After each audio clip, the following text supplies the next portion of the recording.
She never thought a single phone call could destroy everything. Hayley Whitmore had spent years building what she thought was freedom. Messy, chaotic, hers. But when her father's empire began crumbling, she found herself face to face with a man who looked at her like a problem to be solved. Adrian Blackwood didn't ask for her hand in marriage. He made it a condition. The price of saying no, watching her family lose everything. The price of saying yes, becoming a wife to a man who treated emotion like weakness. But somewhere between the humiliation at the altar and the silent war inside his mansion, something shifted. But the question remained, could two people who began as enemies ever become something more? If this story already has you hooked, leave your like, subscribe to the channel, and tell us in the comments, where are you listening from right now? Your support is what keeps stories like this alive, and we're so grateful you're here. Hayley Whitmore had never been the kind of daughter who showed up on time. She was 24, chronically late and unapologetically herself, a whirlwind of mismatched energy who treated life like a series of improvised scenes. So when her phone buzzed with her father's assistant calling 3 times in a row, she almost ignored it. Almost. But there was something in the tone of the third message, a tremor beneath the professional veneer that made her stomach drop. Miss Whitmore, your father needs you at the office. Immediately. Immediately. Her father, Richard Whitmore, didn't use that word unless something had shattered. The Whitmore Group headquarters stood in downtown Chicago like a monument to old money and older pride, glass and steel stretching 30 floors into a sky that today seemed grayer than usual. Hayley pushed through the revolving doors in ripped jeans and an oversized sweater, her sneakers squeaking against the polished marble floor. The receptionist's eyes widened, but Hayley didn't care. She never did. The elevator ride to the executive floor felt longer than it should have. Her reflection stared back at her from the mirrored walls. Wild curls she hadn't bothered to tame, no makeup, the kind of outfit that screamed, "I have better things to do than impress you." She'd built her identity around not fitting into her father's world. It was easier that way, safer. But when the doors opened and she stepped into the hallway, the air felt different. Thicker. Wrong. Her father's office door was open. That alone was unusual. Richard Whitmore conducted business behind closed doors. Always. Hayley approached slowly, her heart starting to hammer against her ribs, and what she saw when she reached the threshold made her freeze. Her father sat behind his desk, but he wasn't the man she knew. Richard Whitmore had always carried himself like royalty, shoulders back, chin high, every word measured and delivered with the confidence of someone who'd never known failure. But the man slumped in that leather chair looked like he'd aged a decade overnight. His tie was loosened, his shirt wrinkled, and his hands, those steady hands that had signed million-dollar deals without a tremor, were shaking as they gripped the edge of the desk. "Dad!" Her voice came out smaller than she'd intended. Richard looked up, and the expression on his face sent ice through her veins. It wasn't just exhaustion, it was defeat, raw, undeniable defeat. "Hayley." His voice cracked on her name. "Come in, close the door." She obeyed without thinking, her usual defiance evaporating in the face of something she didn't understand yet, but could feel pressing down on the room like a physical weight. As she stepped inside, she noticed him, the man standing by the window. He was tall, easily over 6 feet, with the kind of presence that demanded attention without asking for it. Dark suit, perfectly tailored, not a thread out of place. His hair was black with threads of silver at the temples, styled in a way that suggested he paid someone very well to make it look effortless. His posture was rigid, controlled, like every muscle in his body had been trained to convey authority. And when he turned to look at her, Hayley felt something she rarely felt, intimidated. His eyes were grey, not the soft grey of a cloudy sky, but the hard grey of steel, cold, assessing, stripping away pretense with a single glance. He looked at her the way someone might look at a balance sheet, cataloguing assets and liabilities, determining worth. She hated it immediately. "This is Adrian Blackwood," her father said, his voice hollow, "an old friend, and a business associate." Adrian didn't smile. He didn't extend his hand. He simply nodded once, a gesture so minimal it barely qualified as acknowledgement. "Miss Whitmore." His voice was deep, precise, and completely devoid of warmth. Every syllable sounded like it had been calculated, weighed, and approved before being released into the world. Haley had spent her entire life around powerful men who thought they were gods, but this was different. Adrian Blackwood didn't think he was a god. He simply existed on a plane where your opinion of him was irrelevant. She didn't like him, not even a little bit. "Okay," Haley said, crossing her arms and leaning against the doorframe with forced casualness. "So what's the emergency? Did someone forget to pay the electricity bill? Because the vibes in here are definitely dark." It was a defense mechanism, humor when things got too heavy. But if she'd hoped to lighten the mood, she failed spectacularly. Her father flinched. Adrian's expression didn't change at all, but something flickered in those grey eyes. Disapproval, maybe, or worse, pity. "Sit down, Haley," her father said quietly. "I'm good standing." "Haley, please." The please broke her. She'd never heard her father beg for anything. Slowly, she moved to one of the chairs across from his desk and sat, her hands gripping the armrests. Her father took a breath that seemed to cost him everything, and then he said the words that would split her life into before and after. "The company is failing." For a moment, Haley didn't process it. The words didn't make sense. The Whitmore Group had been a fixture of Chicago business for 3 generations. Her grandfather had built it from nothing. Her father had expanded it into an empire. Companies like theirs didn't fail. They endured. They survived. "What do you mean, failing?" she asked, her voice sharper than she'd intended. Richard rubbed his face with both hands. "I made investments, bad ones. I trusted the wrong people, took risks I shouldn't have taken. And now—" He gestured vaguely at the papers scattered across his desk. "We're hemorrhaging money. The board is threatening to liquidate. We have maybe 3 months before everything collapses." Haley's mind raced. "So fix it. Restructure. Get a loan. There are always options." "There are no options." Adrian's voice cut through the room like a blade. He hadn't moved from his position by the window, but somehow his presence had grown larger, consuming the space. "Your father's assets are leveraged to the point of insolvency. No bank will touch him. The board has lost confidence. Without intervention, the Whitmore Group will cease to exist by spring."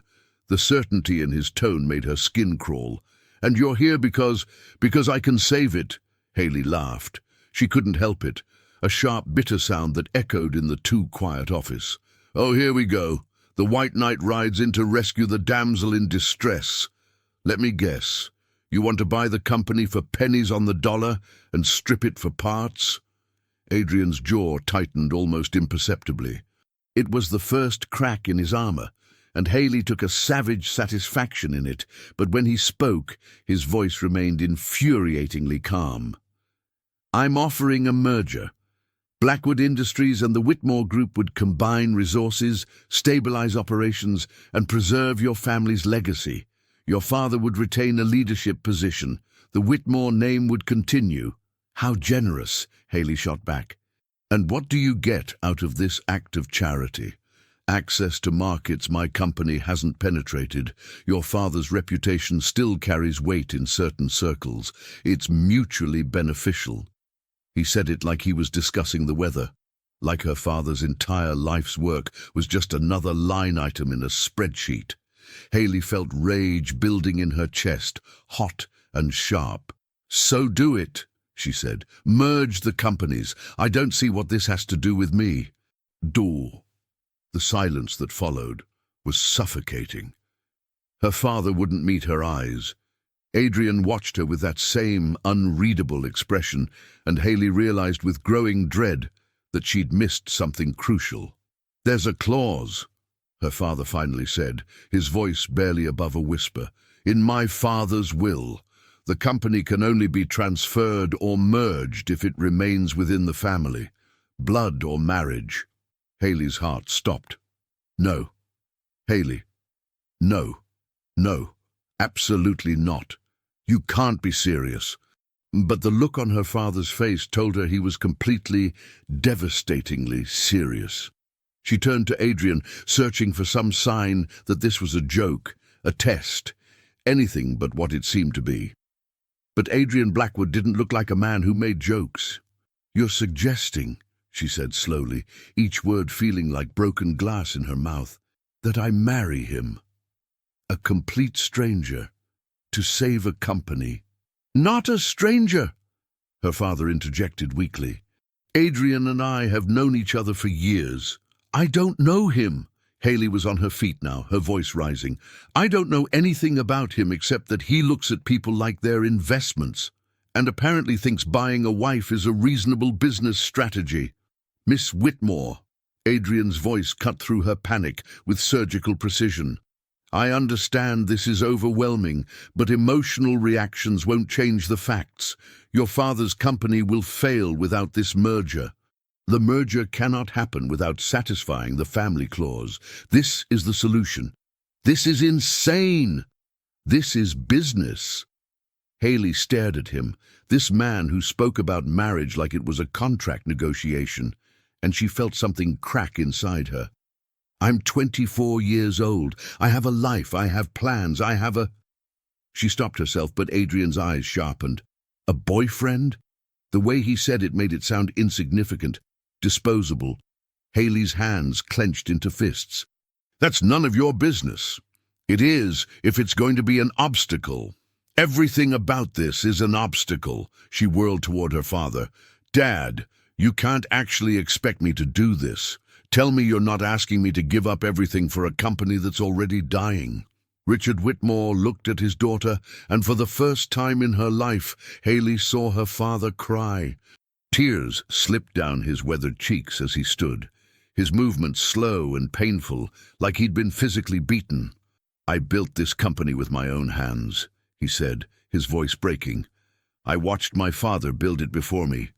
It's not just money, Haley. It's our name, our history, every person who works in this building, every family that depends on their paycheck. They all go down with us. And I—" He choked on the words. "I failed them. I failed you. This is my fault, and I'm asking you to fix my mistakes, and I know that's not fair. I know it's not right, but I'm asking anyway. I'm begging." Haley had never seen her father beg. She'd never seen him vulnerable, never seen him anything less than completely in control, and watching him fall apart in front of her was worse than any threat, any ultimatum, because she knew, with horrible certainty, that if she said no, she would be watching him die. Maybe not physically, but in every way that mattered. She looked at Adrian Blackwood, this stranger with ice in his eyes and calculation in every breath, and she felt the trap closing around her. He didn't look triumphant. He didn't look pleased. He looked like a man who'd already run the numbers and knew exactly how this would end. "How long?" she asked, her voice hollow. "I'm sorry. How long would this arrangement last?" Something flickered across Adrian's face, respect maybe for cutting straight to the logistics. "Until the merger is complete and stable. A year, perhaps 18 months. After that we could arrange a quiet separation. No scandal. You'd be compensated." Compensated. Like she was an employee. Like this wasn't her entire life he was discussing. "I need time," Haley said. "I need to think." "You have 72 hours, Adrian replied. "After that, I withdraw the offer and pursue other opportunities." "Other opportunities. There are other women you're planning to—" "Other companies," he clarified, his tone sharp. "I'm offering this solution out of respect for your father. But I'm not a charity, Miss Whitmore. I don't wait."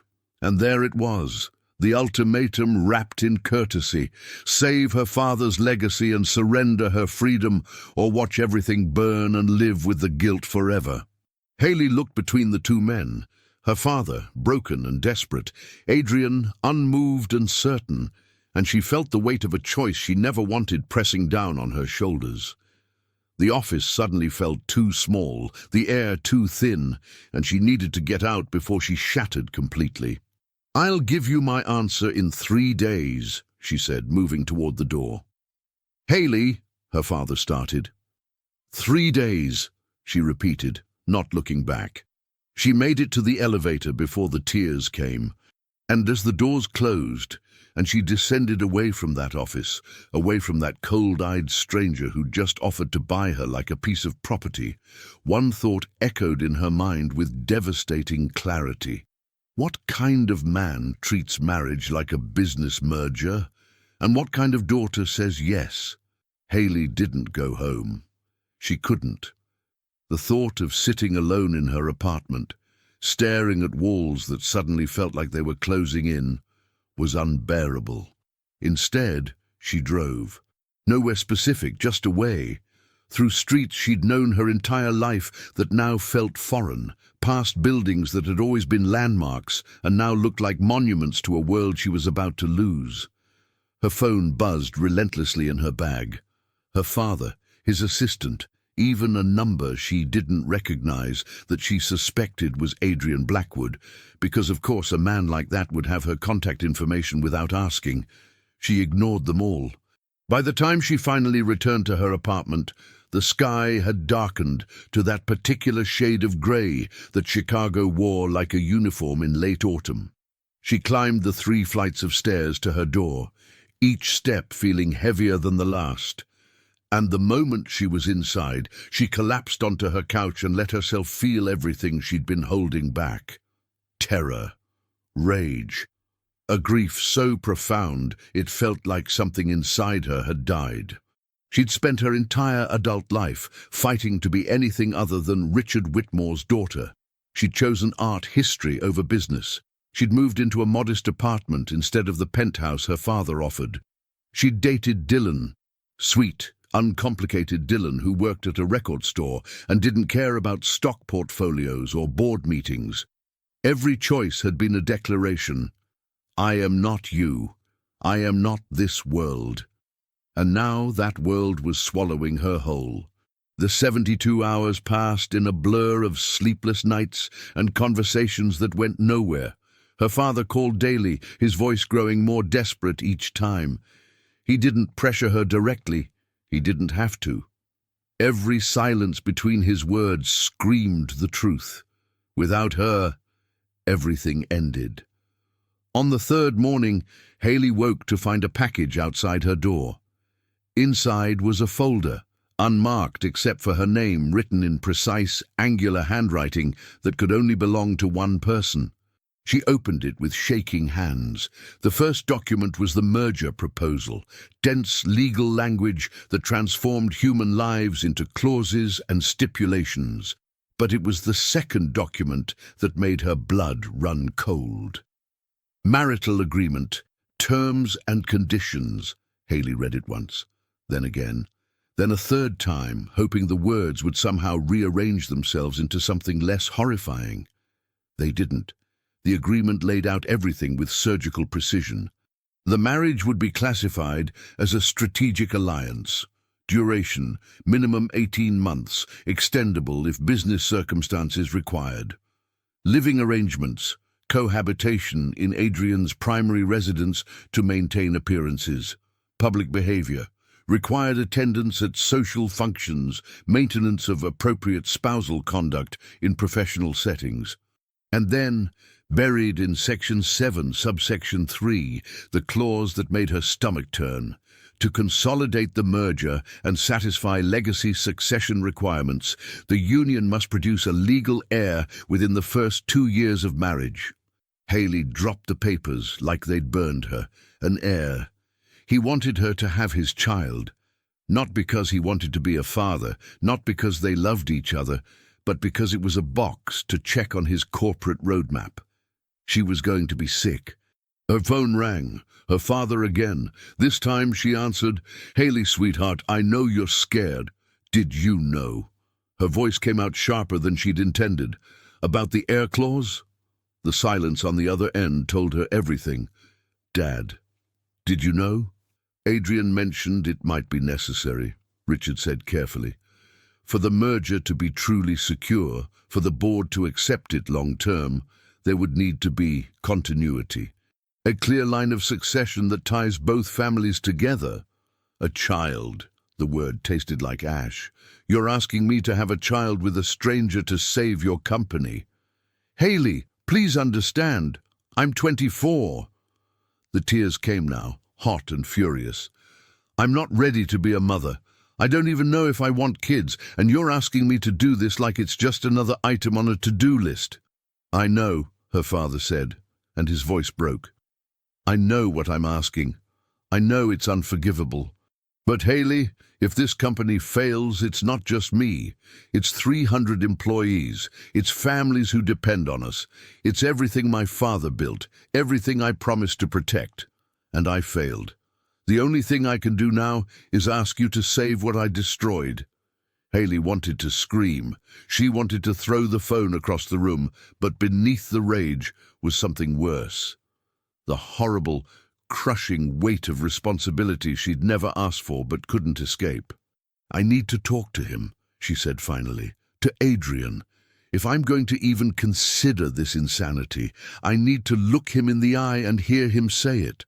I'll arrange a meeting." "No. Just give me his number. This conversation doesn't need an audience." Her father hesitated, then recited the number. Haley wrote it down with shaking hands, ended the call, and stared at the digits for a full 5 minutes before she found the courage to dial. He answered on the second ring. "Miss Whitmore."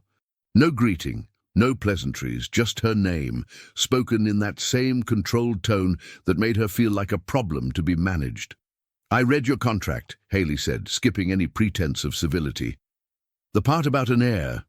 You want me to have your child." "I want to ensure the merger's long-term stability," Adrian corrected. "The heir clause satisfies both the Whitmore legacy requirements and provides Blackwood Industries with succession clarity. It's standard practice in family business transitions." "Standard practice?" Haley's laugh was hollow. "You're talking about a human being, a child, my body, and you're treating it like it's a clause in a real estate deal. I'm treating it like what it is, a necessary component of a complex business arrangement." "Do you hear yourself?" She was pacing now, her free hand clenched into a fist. "You sound like a sociopath." "I sound like someone who understands that emotions and business require separation." His tone remained infuriatingly even. "You're reacting from a place of fear, which is understandable but unproductive. The facts are simple. Your father's company needs this merger. The merger needs legitimacy. An heir provides that legitimacy. These are the terms." "And what if I can't?" The question burst out before she could stop it. "What if I can't have children? What if something goes wrong?" For the first time, Adrian paused. When he spoke again, his voice was slightly softer, not kind but less sharp. "The agreement includes provisions for medical complications.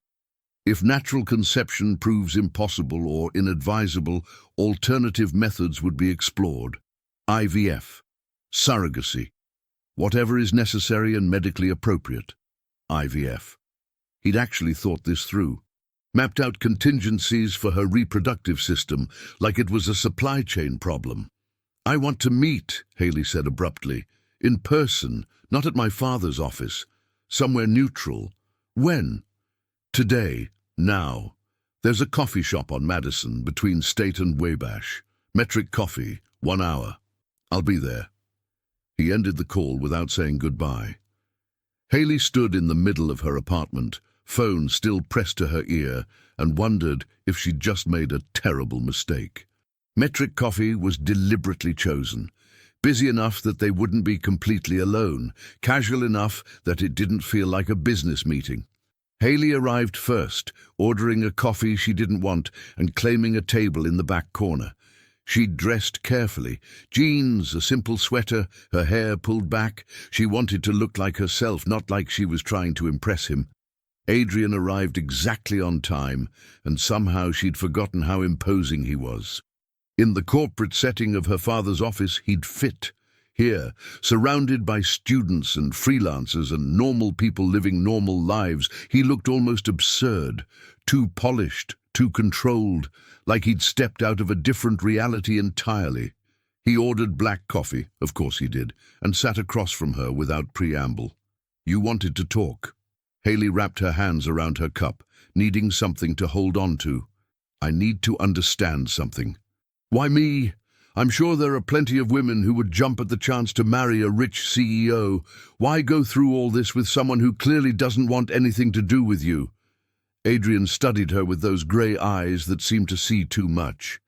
"Because this isn't about romance, Miss Whitmore. It's about legitimacy.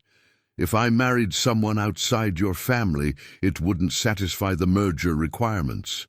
If I married someone who wanted to be married to me, they would expect things I'm not willing to provide. You, at least, have no illusions about what this is. A transaction." "Exactly." The word hung between them, brutal in its honesty. Haley took a breath, steeling herself for the question she'd come here to ask. "The heir clause. You want me to have your child, but you don't actually want to—" She couldn't finish the sentence. Adrian's expression didn't change, but something flickered in his eyes. "If you're asking whether physical intimacy is required, the answer is no. In vitro fertilization is a perfectly viable option, clinically efficient and far less complicated." Clinically efficient. He was talking about creating a human life, and he used the words clinically efficient. "So let me get this straight," Haley said, her voice tight. "You want me to marry you, live in your house, have your baby through a medical procedure, raise that child as part of some corporate dynasty, and then what? We shake hands and go our separate ways after 18 months? "The child would remain with you," Adrian clarified. "I would provide financial support and maintain appropriate involvement, but primary custody would be yours. I have no interest in traditional fatherhood." "No interest in fatherhood?" Haley stared at him. "Then why demand an heir at all?" "Because the board requires it. Because the Whitmore Legacy Clause requires it. Because in our world, Miss Whitmore, bloodlines matter. Not out of sentiment, but out of structure. Our world, as if she belonged to it, as if she hadn't spent her entire adult life running from exactly this kind of cold calculation dressed up as tradition. "What if I say no?" she asked quietly. Adrian took a sip of his coffee. "Your father's company fails within 3 months. 300 people lose their jobs, and you spend the rest of your life knowing you could have prevented it." The cruelty was in the truth of his words. Haley felt something crack inside her. "You're a monster. I'm practical. I don't make the rules of this world. I simply understand them." He leaned forward slightly. "I know what I'm asking is unfair, but life rarely gives us the choices we want. Right now, you have 2. Accept my terms or refuse and watch everything burn." Haley looked at this man who spoke about destroying lives like discussing the weather, and she realized he was right. She had no third option. "I need one promise," she whispered. "Never pretend this is anything other than what it is. No fake affection when we're alone. I want the truth." Adrian extended his hand. "You have my word. This marriage will be exactly what we both know it is, a business arrangement. Nothing more." Haley shook it, sealing her fate. "Then I accept. When do we start?" "The wedding is in 2 weeks. 2 weeks. In 2 weeks her life would end.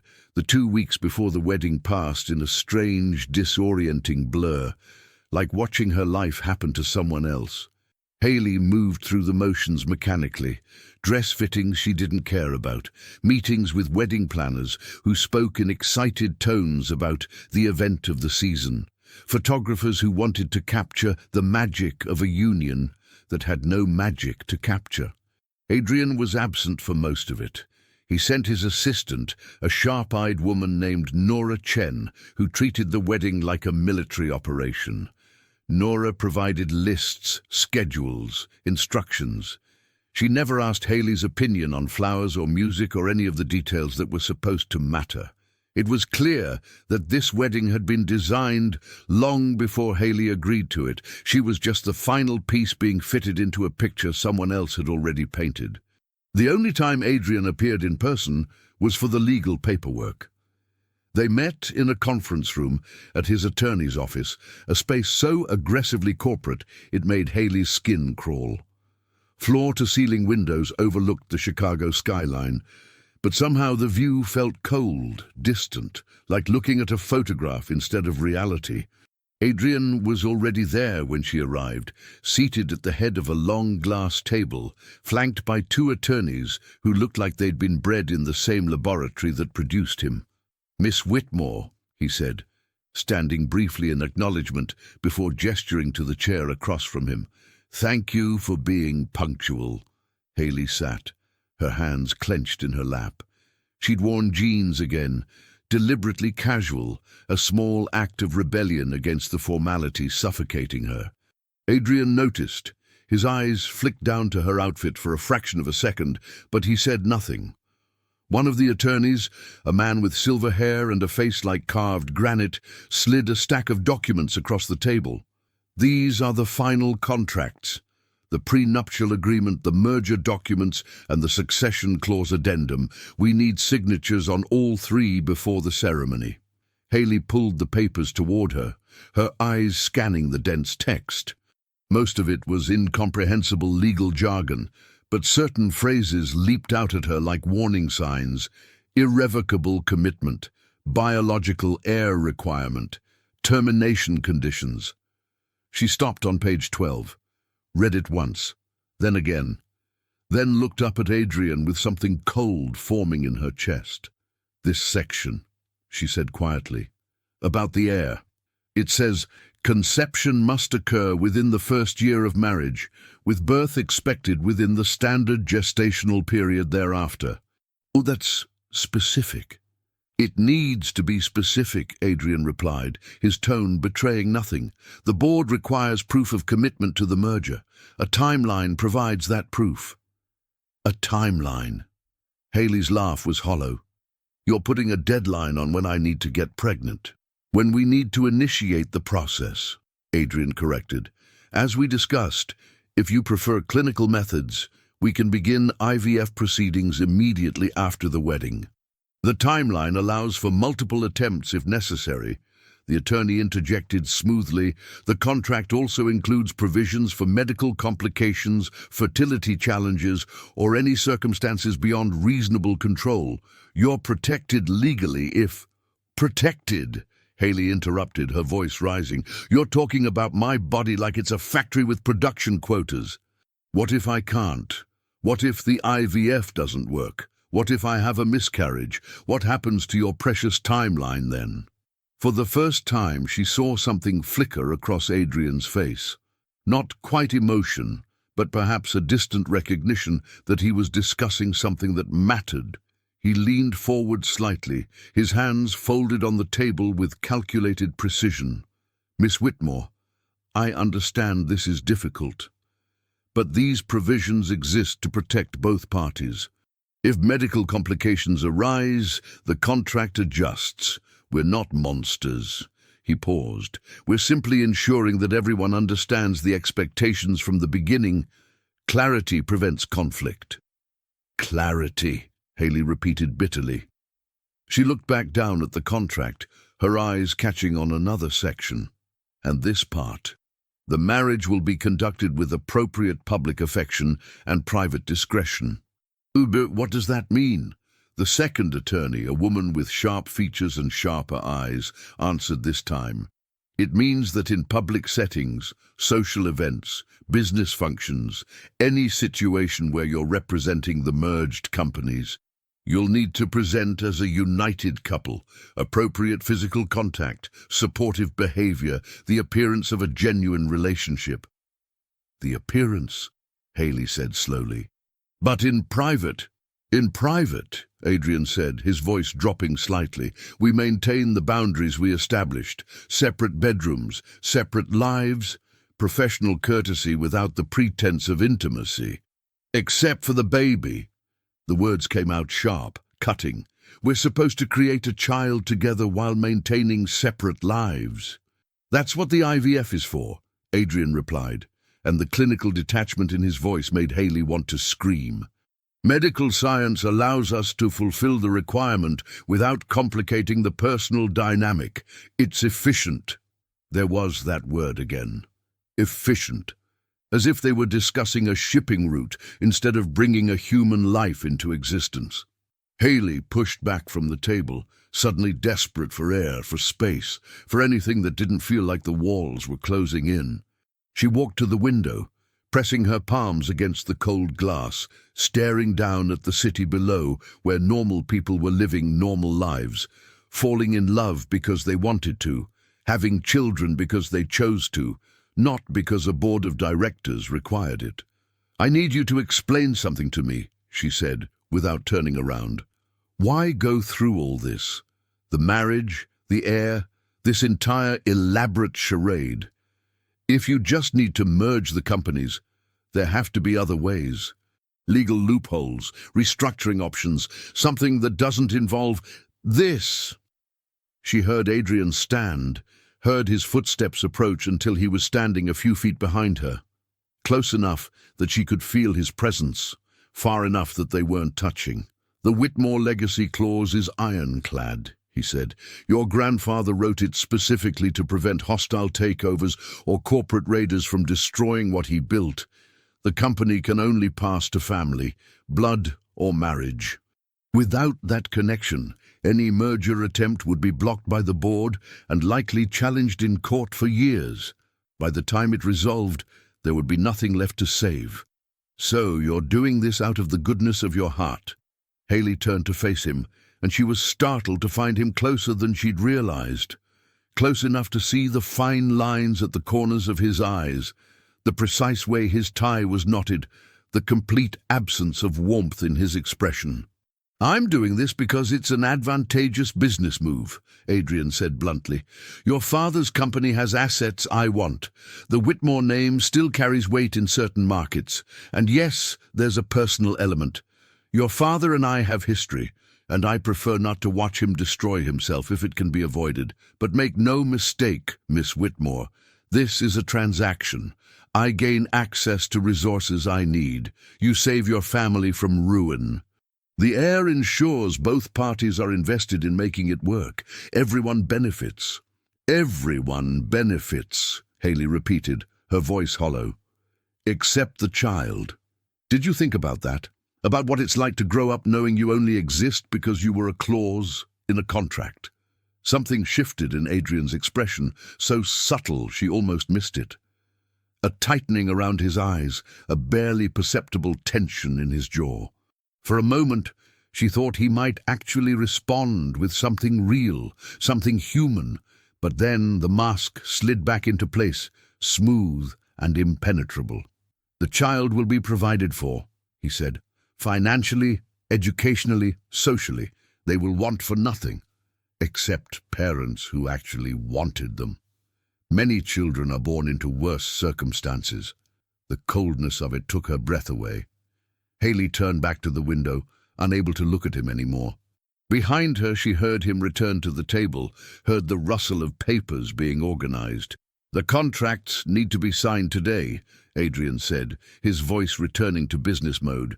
The ceremony is in 10 days. If you're going to back out, now is the time. It was a challenge, Haley realized. He was testing her, seeing if she'd actually go through with it or if she'd break at the last moment. And the worst part was, she didn't know the answer herself. She thought about her father, about the way he'd looked when he'd begged her.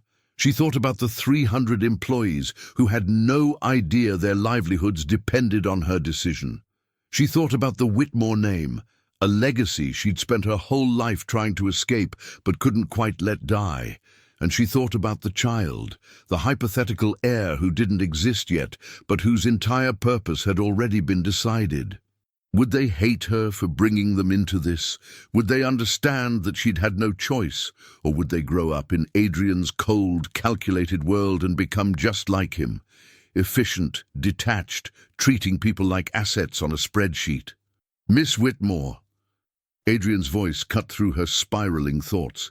"I need an answer." Haley closed her eyes, pressed her forehead against the glass, and felt the weight of the decision crushing down on her. She could walk away. She could leave right now, go back to her apartment, call her father and tell him she couldn't do it. Let the company fail. Let the consequences fall where they would. But she knew she wouldn't.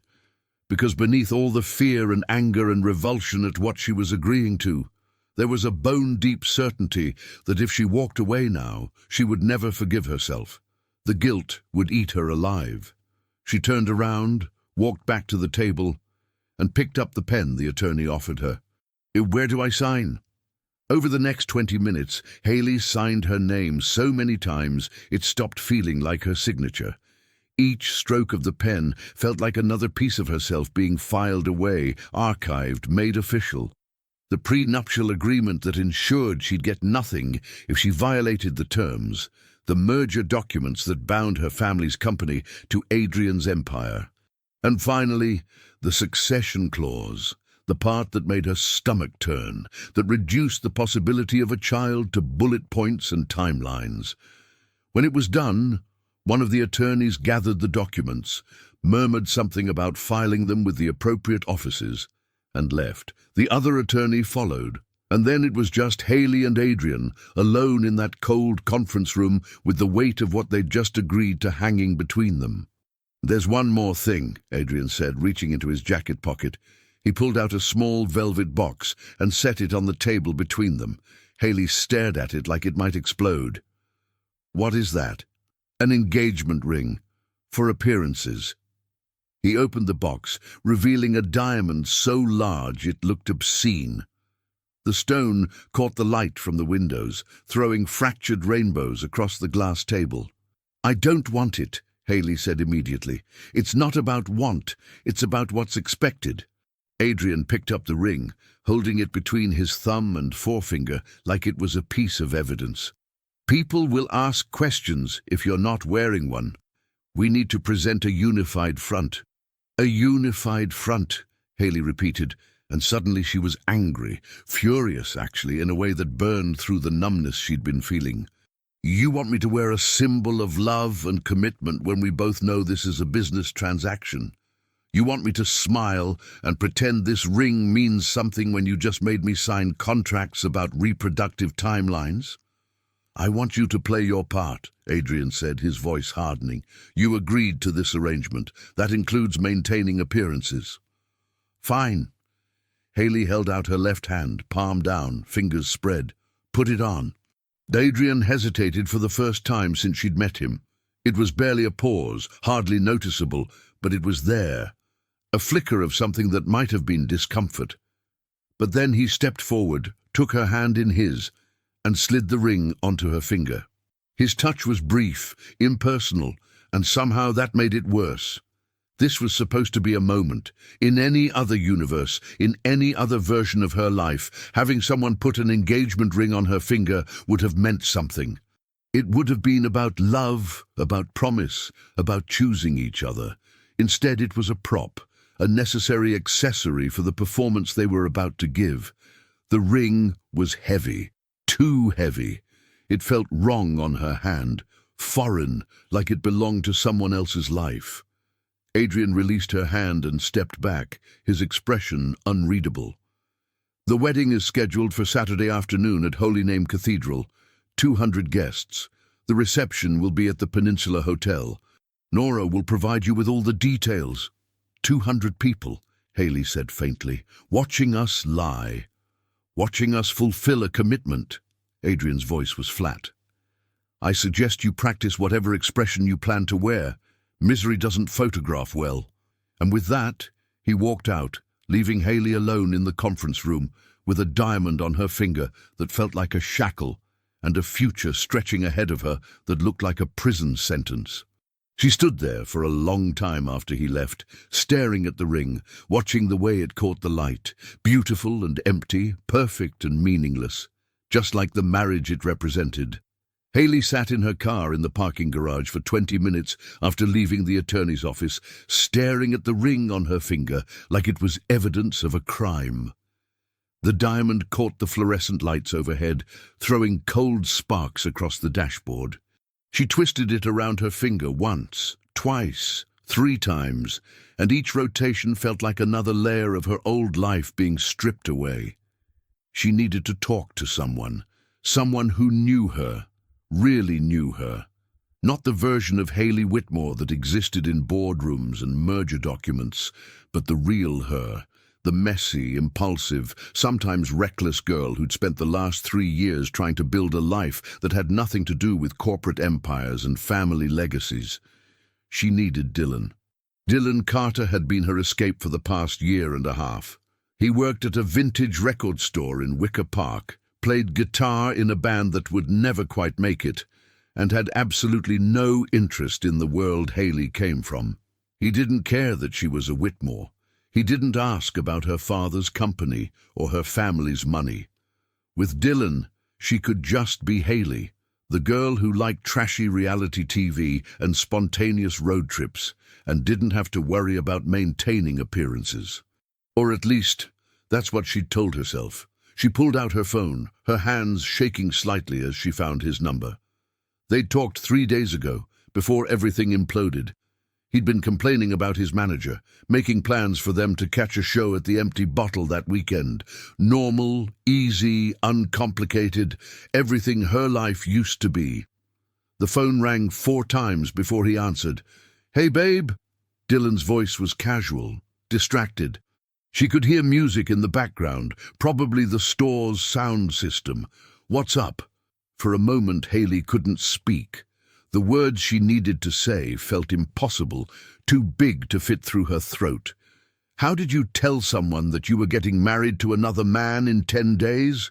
How did you explain that you'd agreed to have a stranger's child because a company needed saving? "Dylan, I need to see you. Can you meet me somewhere? It's important." I'm working until 6. "Can it wait?" "No." The word came out sharper than she'd intended. "No, it can't wait. Please, I really need to talk to you." She heard him sigh, heard the rustle of fabric like he was shifting the phone to his other ear. "Is this about your dad again?" "Because I told you, Haley, I can't get involved in that family drama." "It's not drama, Dylan.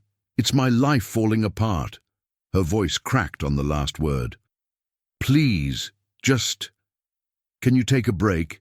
Meet me at Millennium Park, by the Bean." "Half an hour?" Another pause, longer this time, and in that silence, Haley felt something cold settle in her stomach, a premonition of how this conversation was going to go. "Yeah, okay, fine. Half an hour."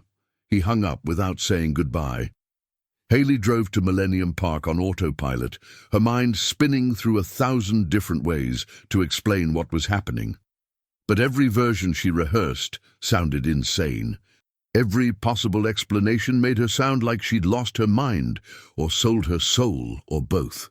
She parked and walked to Cloudgate, the Bean as everyone called it, that massive sculpture that reflected the Chicago skyline in its polished steel surface. It was a place they'd come early in their relationship, taking silly photos in the warped reflections, laughing at how the metal distorted their faces.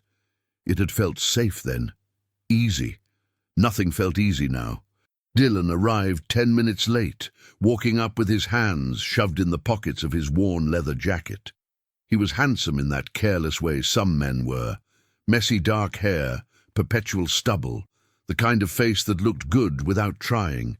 He'd been magnetic to her once, freedom personified. Now, looking at him, Haley felt a distance she'd never noticed before. "So what's the emergency?" Dylan asked, not bothering with a greeting. His tone was impatient, like she'd interrupted something important. Haley held up her left hand, the engagement ring catching the afternoon light. Dylan stared at it, then at her, then back at the ring. His expression went through several shifts: confusion, disbelief, and then something that looked uncomfortably like anger. "What the hell is that?" "I'm getting married," Haley said quietly. The words felt surreal even as she spoke them. "In 10 days. You're—" Dylan's laugh was sharp, disbelieving. "You're joking, right? This is some kind of prank?"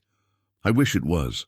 "Then explain it to me, Haley, because I'm pretty sure we were together last week, and now you're wearing some other guy's ring?" The accusation in his voice sparked something defensive in her chest. "It's not like that. It's complicated." "Complicated?" Dylan's voice rose. "You're engaged to someone else, and you think complicated covers it? Who is he? Is this some rich guy your father set you up with? Because I swear, Haley, if you're ditching me for some trust fund—" "My father's company is failing," Haley interrupted, the words tumbling out in a rush. "Everything's falling apart. There's this merger, but it can only happen if it stays in the family, and the only way to make that work is if I marry the other CEO. And I know it sounds insane, but if I don't do this, 300 people lose their jobs. My father loses everything he's ever worked for, and—" Wait. Dylan held up his hands, his expression shifting from anger to something harder to read. "You're telling me you agreed to marry some random CEO to save your dad's company? Like in a movie. He's not random. His name is Adrian Blackwood. He's 44. He's my father's business associate. And yes, I know how it sounds." 44? Dylan's eyebrows shot up. "Haley, that guy's old enough to be your father." "What the hell are you thinking?" "I'm thinking I didn't have a choice." The desperation in her voice made it crack. "Do you understand what I'm saying? My father begged me. He cried, Dylan. I've never seen him cry. And Adrian made it clear, either I agree to this or everything my family built gets destroyed." "What was I supposed to do?" Dylan was quiet for a moment, his jaw working like he was chewing on something bitter. When he finally spoke, his voice was colder than she'd ever heard it. "You were supposed to say no. You were supposed to tell them to figure out their own mess and not drag you into it. But that's not what you do, is it, Haley? You always cave. Your dad asks you to jump, and you just ask how high. The accusation stung worse because there was truth in it. That's not fair, isn't it?" Dylan stepped closer, and there was something aggressive in the movement that made her instinctively step back. "You spent our entire relationship complaining about your family, about how suffocating they were, how you wanted to be free from all that corporate bullshit. And the second they snapped their fingers, you fell right back in line. It's not about falling in line. It's about people's lives." "It's about you being weak," Dylan cut her off. "It's about you never having the guts to actually stand up for yourself. You talk a big game about being independent, about being different from them, but when it comes down to it, you're just another rich girl who does what Daddy tells her." Haley felt like she'd been slapped. "I came here because I thought you'd understand. I thought you'd support me." "Support you?" Dylan's laugh was harsh. "You want me to support you marrying another man? Are you hearing yourself right now?" "I thought maybe—" Haley's voice dropped to almost a whisper. "I thought maybe you'd fight for me. For us." The words hung in the air between them, vulnerable and desperate. And in that moment, Haley realized she'd been harboring a fantasy, that Dylan would be outraged on her behalf, that he'd tell her not to do it, that he'd offer some alternative she hadn't seen, that he'd prove she mattered more to him than she was starting to suspect she did. But Dylan just stared at her, and the expression on his face wasn't heartbreak. It was irritation. "Fight for you," he repeated slowly. "Haley, we've been dating for 1.5 years. We hang out, we have fun, but let's be real here. I never signed up for this level of drama. You and your family's corporate disasters? That's not my world. That's not what I want to deal with." Each word landed like a stone in her chest. "So that's it? You're just done?" Dylan shrugged, and the casual nature of the gesture was more devastating than any emotional outburst could have been. "What do you want me to say? You've made your choice. You're marrying this guy in 10 days. What am I supposed to do? Show up and object? Ride in on a white horse and rescue you from your own decision?" "I want you to care," Haley said, and she hated how her voice shook. "I want you to act like this matters to you at all."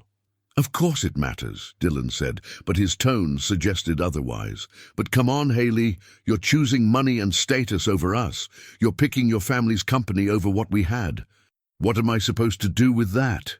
"I'm trying to save people's lives. You're trying to save your inheritance." Dylan's voice hardened. "Let's not pretend this is some noble sacrifice. Your family's rich, Haley. Even if the company tanks, you'll be fine. You'll still have more money than most people see in a lifetime, but you can't handle the idea of being regular, can you? You can't imagine life without the Whitmore name opening doors for you." The accusation was so unfair, so willfully ignorant of what she was actually facing, that Haley felt something inside her crack. "You don't understand." "I understand perfectly," Dylan interrupted. "You've always been slumming it with me, haven't you? Playing at being normal, pretending you were different from your family, but when push comes to shove, you run right back to them. You choose the mansion and the merger over the guy who actually saw you for who you are." "If you actually saw me," Haley said, her voice trembling with suppressed fury, "you'd know I'm terrified. You'd know I feel trapped. You'd know this is destroying me, but all you care about is how this affects you." Dylan's expression shifted slightly, something that might have been guilt flickering across his face, before being replaced by defensiveness. "What do you want from me, Haley? You want me to beg you not to do it? You want me to propose instead, compete with some billionaire CEO? I work at a record store, I play in a band, I can't give you what he can. I never asked you to give me anything except—" Haley stopped, her throat tight. "Except to give a damn. That's all I wanted. Just for you to care enough to be here for me when my world is falling apart."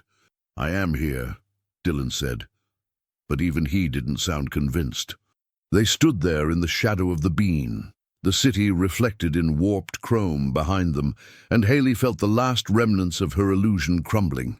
She'd thought Dylan was different. She'd thought what they had was real, built on something more substantial than convenience and rebellion against her family's expectations.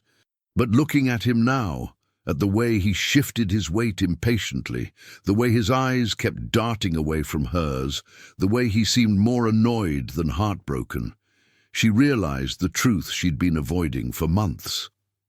Dylan Carter had never actually loved her. He'd loved the idea of dating a Whitmore, loved the slight edge of danger and rebellion it gave him in his own circles. But when that came with actual consequences, actual weight, he couldn't get away fast enough. "You should go," Haley said quietly. "Haley, just go, Dylan, we're done here." For a moment, he looked like he might argue, but then he shoved his hands back in his pockets and shrugged. "Yeah, okay. Good luck with the wedding, I guess." He turned and walked away, and Haley watched him go, watched the person she'd thought was her escape disappear into the crowd of tourists and street musicians and people living their ordinary lives. She waited for the devastation to hit, for her heart to break, but all she felt was a strange, hollow relief, and underneath that, a growing rage. At Dylan, for being exactly what Adrian had somehow seen from the beginning. Weak, self-centered, someone who would abandon her the moment things got difficult. At herself, for wasting 18 months on someone who'd never actually seen her. At the whole situation that had forced this moment into existence. She looked down at the engagement ring on her finger, at the obscene diamond that represented a future she didn't want with a man she barely knew, and she realized something that made her blood run cold. Adrian Blackwood, for all his calculated cruelty and clinical detachment, had been more honest with her in 2 weeks than Dylan had been in 18 months.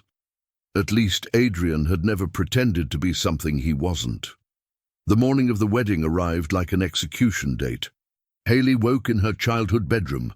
Her father had insisted she spend the night before at the family estate in Winnetka, citing tradition.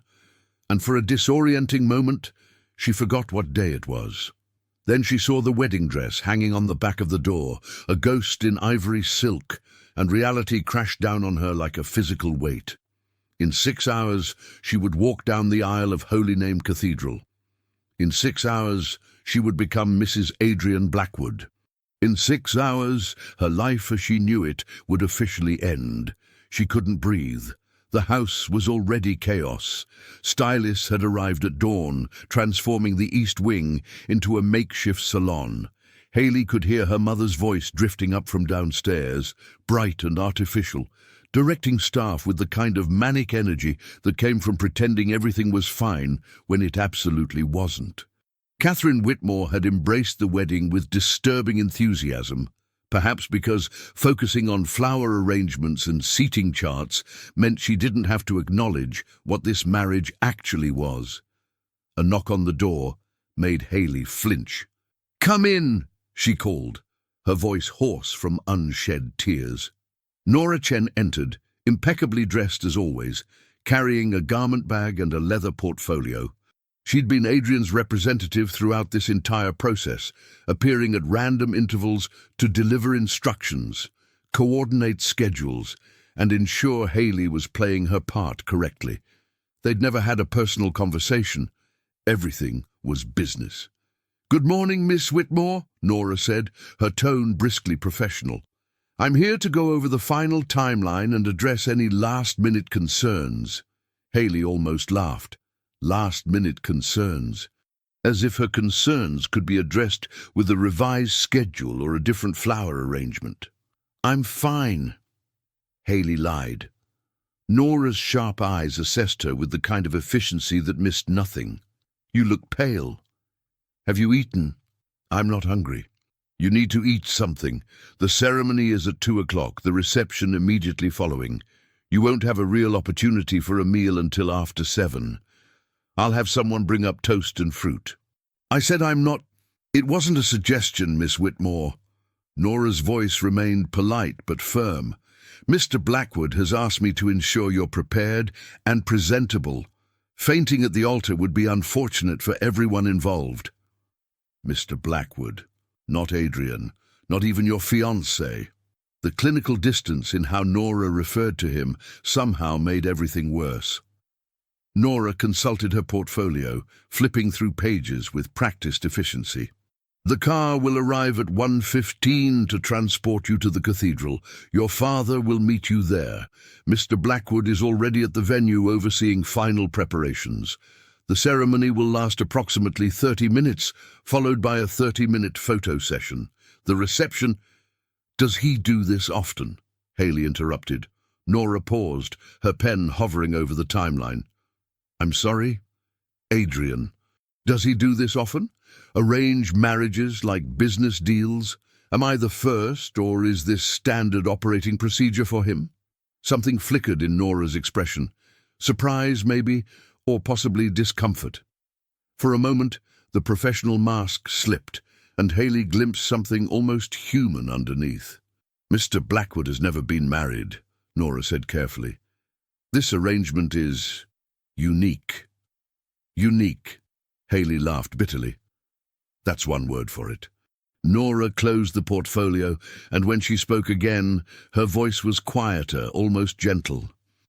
"Miss Whitmore, I know this isn't the wedding you imagined, but for what it's worth, Mr. Blackwood takes his commitment seriously. He won't abandon you.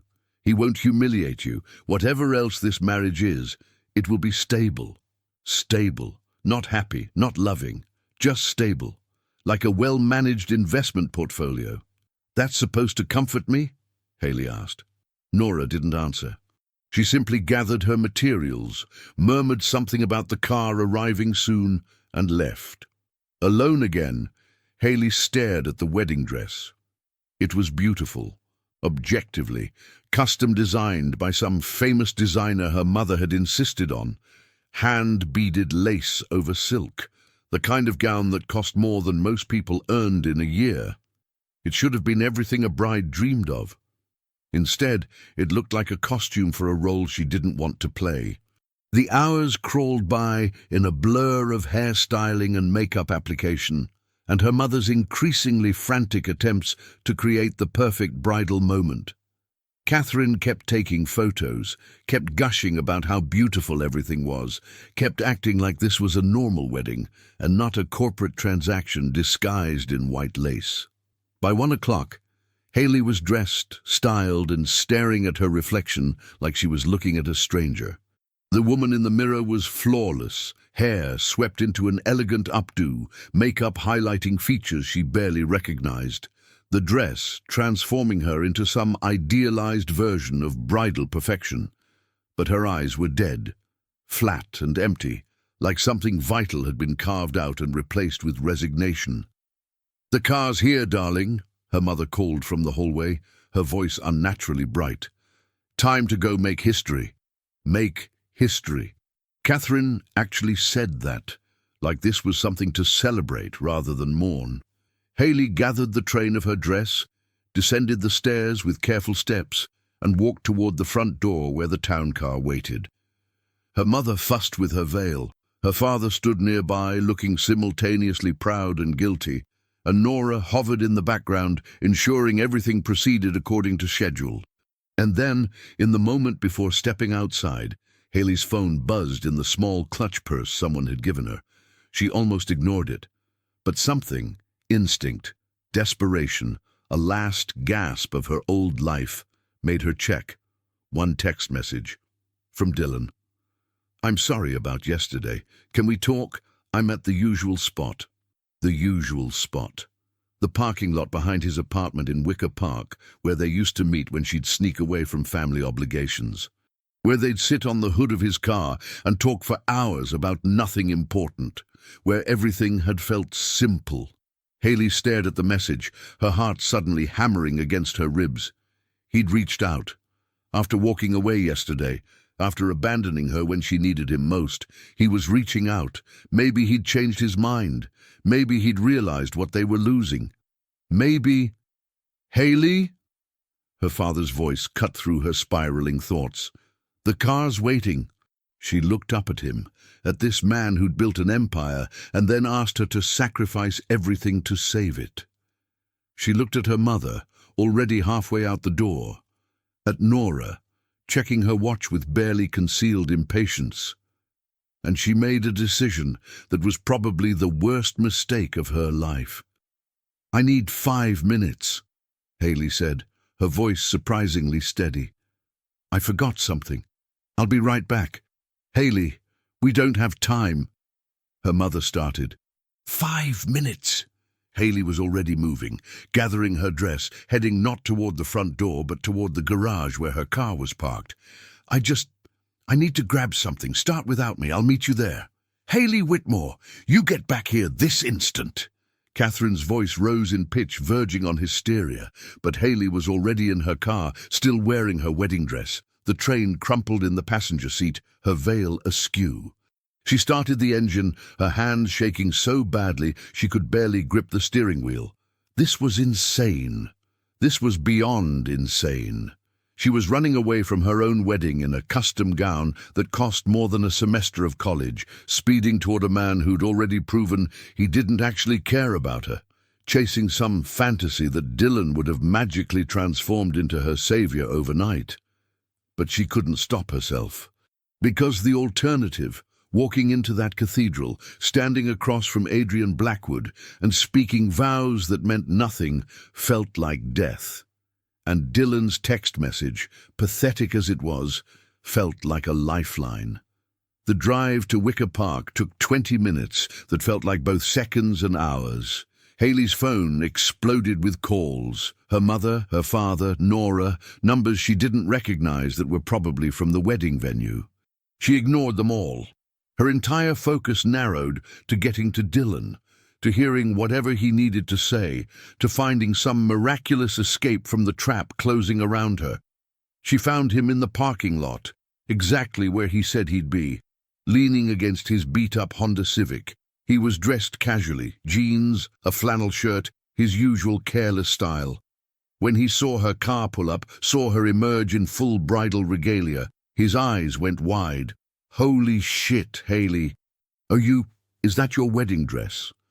"You texted me," Haley said, stumbling slightly as her heel caught on the hem. "You said you wanted to talk, so talk, because I just ran out on my own wedding to be here." Dylan straightened, running a hand through his hair in that nervous gesture she knew too well. But instead of looking thrilled or determined, or any of the emotions she desperately hoped to see, he looked uncomfortable. Guilty. "Okay, look," he started, his eyes darting away from hers. "About yesterday, I was harsh. I shouldn't have said some of that stuff. You're dealing with a lot, and I was being a dick." "You were," Haley agreed, her heart hammering. "But if you've changed your mind, if you want to actually fight for us, then say it. Say the words, Dylan. Tell me not to marry him. Tell me we can figure this out together. Give me a reason to get back in that car and actually run away instead of going through with this nightmare." She was begging now, completely transparent in her desperation, and she didn't even care. Let him see how broken she was. Let him see how badly she needed him to be the hero in this story. But Dylan wouldn't meet her eyes. "The thing is, Haley, I've been thinking about our conversation, about what you said about your dad's company and all those people's jobs and stuff, and I realized you're in a really tough position. I know I'm in a tough position. That's why and I also realized," Dylan continued, talking over her, "that maybe I could help with the position you're in." Something in his tone made Haley's stomach drop. "What do you mean?" Dylan finally looked at her directly, and the expression on his face made her blood run cold. It wasn't love, it wasn't determination, it was calculation. "My band is so close to getting a real record deal," he said. "We've been talking to this producer, and he's interested, but he needs to see that we're serious, that we can invest in ourselves. And I thought, since you're marrying into all that money anyway." Haley took a step back, the pieces clicking into horrible place. "No." "It's not that much," Dylan said quickly, his words tumbling out in a rush. "Just 10,000. That would cover studio time, some equipment we need, marketing. It would change everything for us, for me. And you're about to have access to unlimited resources, so really, it's nothing to you, but for me it would—" "You texted me," Haley said slowly, her voice shaking. "On my wedding day. You made me think you wanted to fix things between us. And you were just looking for money?" "It's not just about money," Dylan protested, but even he didn't sound convinced. "I do care about you, Haley. But come on, you're going to be rich beyond belief. This is pocket change for people like you. And it could actually help me, help my future. Isn't that what partners do? Help each other?" "Partners." The word came out like poison. "You called me weak yesterday. You said I wasn't worth fighting for. And now you want me to wire you $10,000 like some kind of transaction? You're making it sound worse than it is. Did you ever love me?" The question burst out before Haley could stop it. "At any point in the last year and a half, did you actually give a damn about me? Or was I always just the rich girl you could leech off of?" Dylan's jaw tightened. "That's not fair." "Not fair?" Haley's voice rose, echoing off the brick buildings surrounding the parking lot. "You made me drive here in my wedding dress. You made me think maybe, just maybe, someone actually cared whether I lived or died, and you were just setting up a pitch for cash." "I said I care about you. You care about what I can give you." Haley cut him off, and suddenly she wasn't sad anymore. She was furious.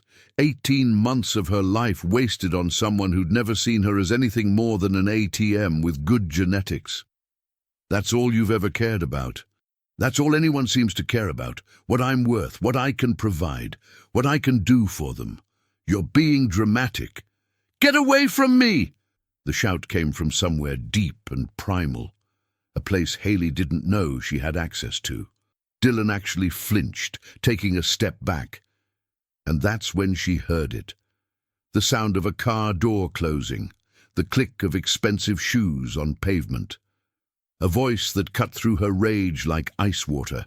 "I believe Miss Whitmore gave you clear instructions." Haley spun around, and there he was, Adrian Blackwood in his wedding tuxedo, standing next to a black Mercedes she hadn't even heard pull up.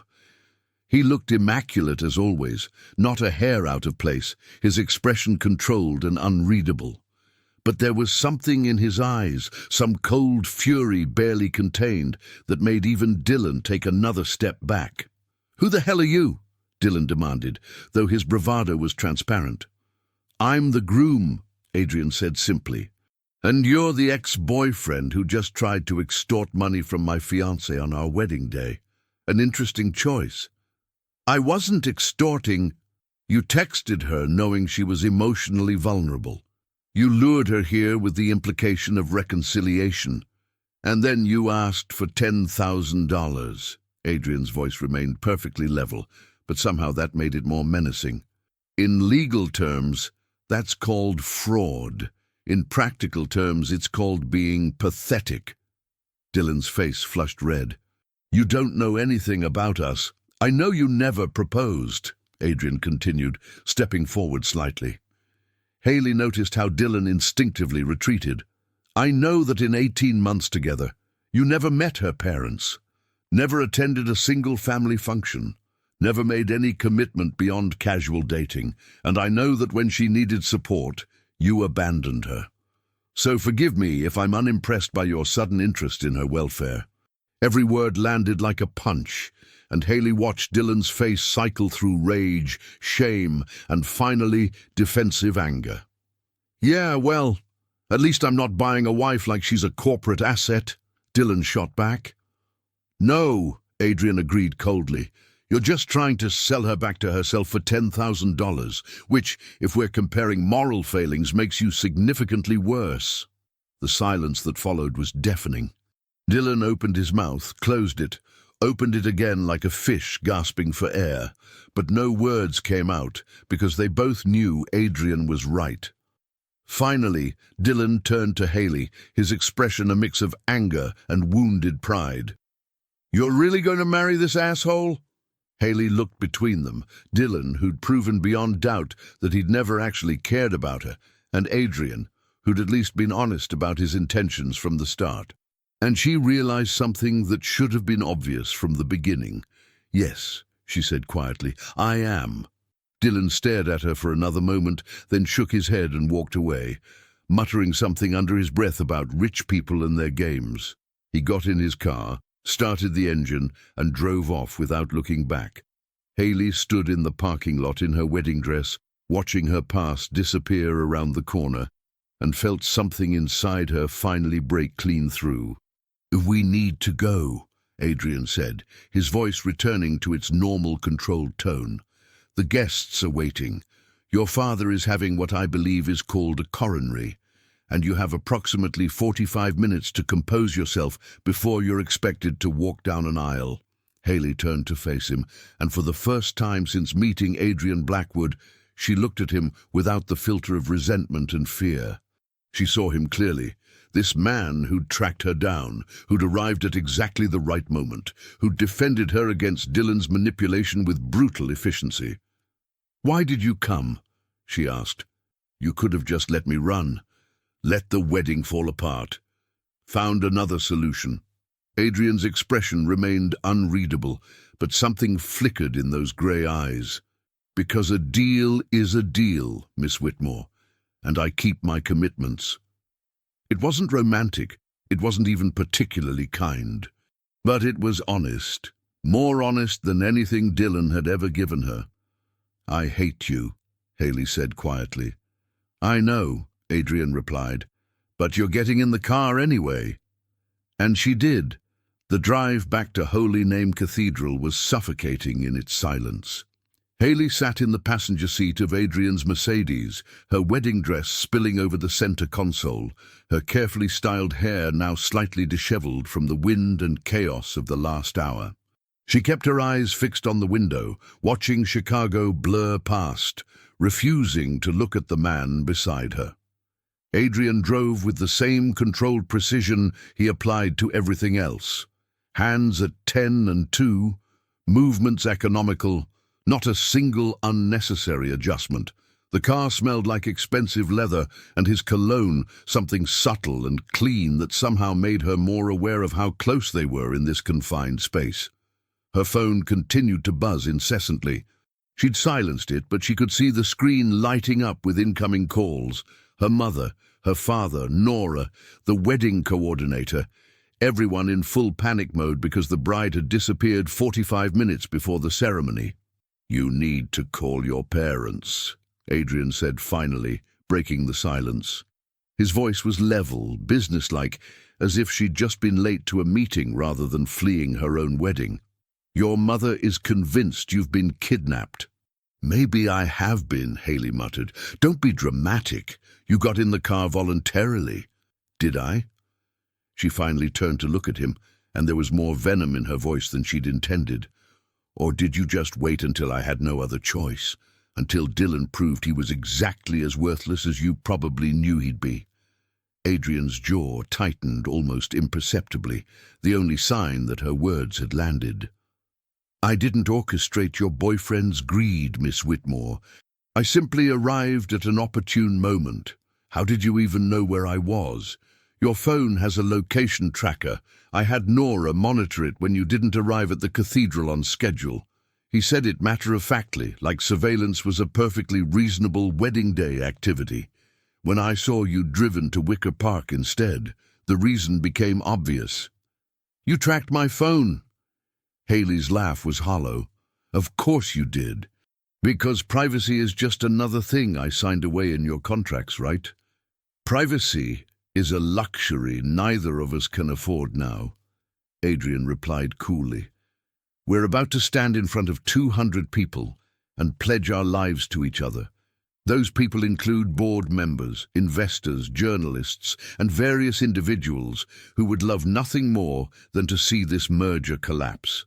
If you want privacy, Miss Whitmore, you chose the wrong life to marry into." The casual cruelty of it, the way he could reduce her entire existence to a series of strategic considerations, made Haley want to scream, or cry, or possibly open the car door and roll out onto Lakeshore Drive just to feel something other than this suffocating sense of being trapped. "I want you to know something," she said quietly, her hands clenched in the folds of her dress. "I despise you. Every cell in my body despises you. The way you talk, the way you calculate everything, the way you look at me like I'm just another asset to be managed. I despise all of it." Adrian didn't flinch, didn't even seem particularly bothered. "Noted." "That's it? Just noted? What would you like me to say?" For the first time, his voice carried an edge of something sharper. "Should I apologize for being exactly who I told you I was from the beginning? Should I pretend to be wounded by your hatred when we both agreed this marriage was a transaction? You want honesty, Miss Whitmore. This is honesty.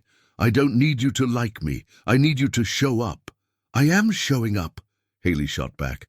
"I got in your car, didn't I?" "After running to your ex-boyfriend first." The words came out clipped, precise. "After putting on a spectacle in a parking lot while wearing a wedding dress. After making everyone at the cathedral wonder if the merger was about to collapse because the bride changed her mind. Maybe I should have changed my mind. But you didn't." Adrian pulled into the circular drive in front of Holy Name Cathedral, where several black cars were already waiting. Haley could see people hovering near the entrance. Her father, looking grey and panicked, her mother dabbing at her eyes with a handkerchief, Nora, standing slightly apart with her phone pressed to her ear, coordinating damage control. Adrian put the car in park, but didn't turn off the engine. He turned to face her fully for the first time since they'd left the parking lot, and the intensity in his grey eyes caught her off guard. "You want to know why you got in this car?" he asked, his voice low and controlled. "It's not because I tracked your phone, or because your ex-boyfriend proved to be exactly the disappointment everyone could see coming. You got in this car because despite all your protests and your hatred and your claims that I'm a monster, you understand something fundamental that he never did. And what's that? That some things matter more than your personal happiness. Adrian's gaze didn't waver. Your father's legacy, 300 employees and their families, the Whitmore name. These things have weight, Miss Whitmore. They have consequences that extend beyond your feelings, and you, for all your rebellious posturing, understand that weight. You feel it. That's why you're here. Haley wanted to argue, wanted to throw his words back in his face and tell him he was wrong, that she was only here because she had no choice, because he'd engineered a situation where every other option led to destruction. But the horrible truth was, he was right. She'd gotten in the car because some part of her, some part she'd been trying to deny since this entire nightmare began, recognized that walking away would haunt her forever. Not because of the money or the status or any of the shallow reasons Dylan had accused her of caring about, but because 300 people she'd never met would lose their livelihoods. Because her father, for all his failures, would lose everything he'd spent his life building. Because the Whitmore name, which she'd spent years trying to escape, was still part of who she was, whether she wanted it to be or not. And Adrian Blackwood, this cold, calculating stranger, had understood that about her before she'd fully understood it herself. "I still hate you," Haley said, but the words came out weaker than before. "I know," Adrian replied, "but you're going to marry me anyway." He got out of the car, walked around to her side, and opened her door. Offered his hand to help her out, the gesture formally correct, but completely devoid of warmth. Haley stared at that extended hand for a long moment. Pale skin, long fingers, a platinum watch that probably cost more than most people's cars. The hand of a man who'd bought her future like it was real estate. She took it. The moment her feet touched the pavement, her mother descended like a hurricane. "Oh my God, Haley, what were you thinking? Do you have any idea what you just put us through? The guests are confused. The priest is asking questions. Your father nearly had a heart attack." "Catherine!" Adrian's voice cut through the hysteria with surgical precision. "Your daughter is here. She's fine. We need to proceed with the ceremony. Everything else can be addressed later." Her mother blinked, momentarily silenced by the sheer authority in his tone. Then she nodded, already shifting into crisis management mode. Yes, of course. Haley, come with me. We need to fix your hair and makeup. You look like you've been—" "I'll handle it," Nora interjected smoothly, appearing at Haley's elbow with a makeup bag and what looked like an entire emergency styling kit. "Mrs. Whitmore, if you could return to your seat, that would help us stay on schedule. I'll have Miss Whitmore ready in 15 minutes. And it was impressive, actually, how efficiently they managed the chaos. Within moments, Haley was swept into a side room off the cathedral's main entrance, where Nora worked with practiced efficiency to repair the damage from the morning's drama. A few touch-ups to her makeup, hairpins redistributed to secure the updo, veils straightened and repositioned. The entire time, Nora didn't ask a single question about where Haley had been or why. She simply worked, her movements brisk and professional, transforming Haley back into the perfect bride the ceremony required. "There," Nora said finally, stepping back to assess her work. "Good as new. No one will know anything happened." But Haley knew. She could see it in her own eyes when she glanced at the mirror Nora held up. A flatness, a resignation that hadn't been there this morning. This morning she'd been terrified, but still fighting. Now she just looked tired. "Miss Whitmore." Nora's voice was softer than usual, almost gentle. "For what it's worth, what you're doing today takes courage. Not everyone could go through with it." "Courage," Haley repeated hollowly. "Is that what we're calling it?" "You're choosing to honor your commitments even when it costs you everything," Nora said. "Yes, that's courage, whether it feels like it or not." Before Haley could respond, her father appeared in the doorway. Richard Whitmore looked like he'd aged another decade in the past hour. His face was pale, his eyes red-rimmed, his hands shaking slightly as he reached for her. "Haley," he said, his voice cracking, "I thought you'd changed your mind. I thought I'd lost you." "You haven't lost me, Dad." The words came automatically, even as part of her wondered if they were true. "I'm here. I'm doing this. I'm so sorry." Tears spilled down his cheeks, and Haley realized she'd never seen her father cry before this week. Now it seemed like he couldn't stop. "I'm so sorry for putting you in this position, for failing so spectacularly that you had to fix my mistakes. If there was any other way—" "There isn't," Haley interrupted gently. "You said that yourself. This is the only way." Richard pulled her into an embrace that was almost desperate, and Haley let him hold her, feeling the tremors running through his body. This man who'd always been so strong, so certain, now reduced to this, broken by his own failures and saved only by his daughter's sacrifice. "I'll make it right," he whispered. "Somehow, someday, I'll make this right." But they both knew he wouldn't. Couldn't. Some things, once done, couldn't be undone. The organ music started deep and resonant, filling the cathedral with sound. The signal. Time to begin. Nora appeared again, handed Haley her bouquet, white roses and peonies, carefully arranged, probably cost a fortune, and opened the door to the main hall. Beyond it, Haley could see the cathedral in all its Gothic grandeur. Vaulted ceilings soaring overhead, stained glass windows casting coloured light across the pews, 200 faces turning to watch her entrance. And at the end of the impossibly long aisle, standing perfectly still in his tuxedo, was Adrian Blackwood, waiting, certain, unmoved by all the chaos she'd caused. "Ready?" her father asked, offering his arm. "No," Haley wanted to say. "I'll never be ready. This is wrong. This is all wrong. I should be marrying someone I love, someone who makes me feel alive, someone who sees me as more than a means to an end." But Dylan had proven that fantasy was exactly that, a fantasy. And standing here, looking down that aisle at Adrian, Haley realized something that made her chest ache, with a grief she couldn't quite name.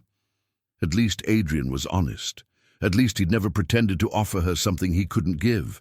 At least in his cold, calculated way, he would keep his word. It wasn't love. It wasn't even close to what she'd dreamed of. But maybe it was enough. "Yes," Haley said, threading her arm through her father's. "I'm ready."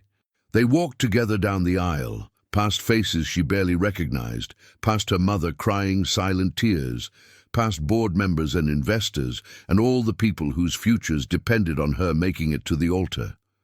With each step, Haley felt more pieces of her old life falling away, like shedding skin she'd outgrown without realizing it. Dylan was gone. The fantasy of escape was gone. The girl who'd thought she could build a life completely separate from the Whitmore legacy was gone. And waiting at the end of the aisle, with his impassive expression and his calculating eyes, was the man who would define her future, whether she wanted him to or not. Adrian watched her approach, with an expression that gave away nothing. But when she finally reached him, and her father placed her hand in his, Haley felt something pass between them. Not warmth, not affection, but perhaps a mutual recognition. They were both trapped in this, both playing roles they hadn't chosen, both making sacrifices that would define the rest of their lives. The priest began speaking, his words washing over her like water. Haley barely heard them. She was too focused on Adrian's hand holding hers, firm, steady, neither gentle nor harsh. Just there, solid, real. When it came time for the vows, Adrian spoke his lines with perfect precision, his voice clear and unwavering. No hesitation, no doubt. Just complete, controlled commitment to the role he'd agreed to play. Then it was Haley's turn. She looked up at him, at this stranger she was about to bind herself to, and she spoke the words that would seal both their fates. "I do." The priest's voice echoed through the cathedral, formal and rehearsed, speaking words that had been spoken at thousands of weddings before this one. Words about love and commitment, about cherishing and honoring, about two souls becoming one. Every syllable felt like a lie, and Haley wondered if anyone in the pews could sense it, this fundamental wrongness masquerading as holy matrimony. Adrian stood across from her, his expression perfectly composed. If he felt any discomfort with the charade, he didn't show it. His hands held hers with exactly the right amount of pressure, not too tight, not too loose. Everything about him was calibrated for maximum appropriateness. Even now, even here, he was performing his role flawlessly. Haley tried to match his composure, but her hands were trembling. She hoped he couldn't feel it, though of course he could. Adrian Blackwood noticed everything. The ceremony progressed with agonizing slowness. Readings were read by people Haley barely knew, business associates of her father's, friends of Adrian's who spoke about love and partnership with straight faces, as if they couldn't see how hollow this entire production was. The priest spoke about the sanctity of marriage, about the sacred bond being formed here today. Sacred. The word almost made Haley laugh. There was nothing sacred about this. It was a business transaction wrapped in white lace and organ music. A merger disguised as a marriage, a sacrifice dressed up as a celebration. The couple has chosen to exchange personal vows, the priest announced, and Haley's stomach dropped. She'd forgotten about this part. Her mother had insisted on it weeks ago. It makes it more meaningful, darling, more personal. And Haley had been too numb to argue. But she hadn't prepared anything, hadn't even thought about what she could possibly say to this man that wouldn't be either a lie or an insult. Adrian went first, pulling a small card from his jacket pocket. Of course he'd prepared. Of course he had something ready, probably drafted and revised and approved by a team of PR consultants to ensure maximum emotional impact with minimum actual commitment. "Haley," he began, his voice carrying clearly through the cathedral's acoustics. "When we met, I didn't expect to find someone who would challenge me, someone who would refuse to be anything other than exactly who she is, regardless of expectation or pressure. You have a strength that most people spend their entire lives searching for. Today, I make you a promise. I will honor that strength. I will protect what matters to you. And I will never ask you to be anyone other than who you are." It was perfect, carefully worded to sound romantic, while actually promising nothing beyond basic respect. Not love, not devotion.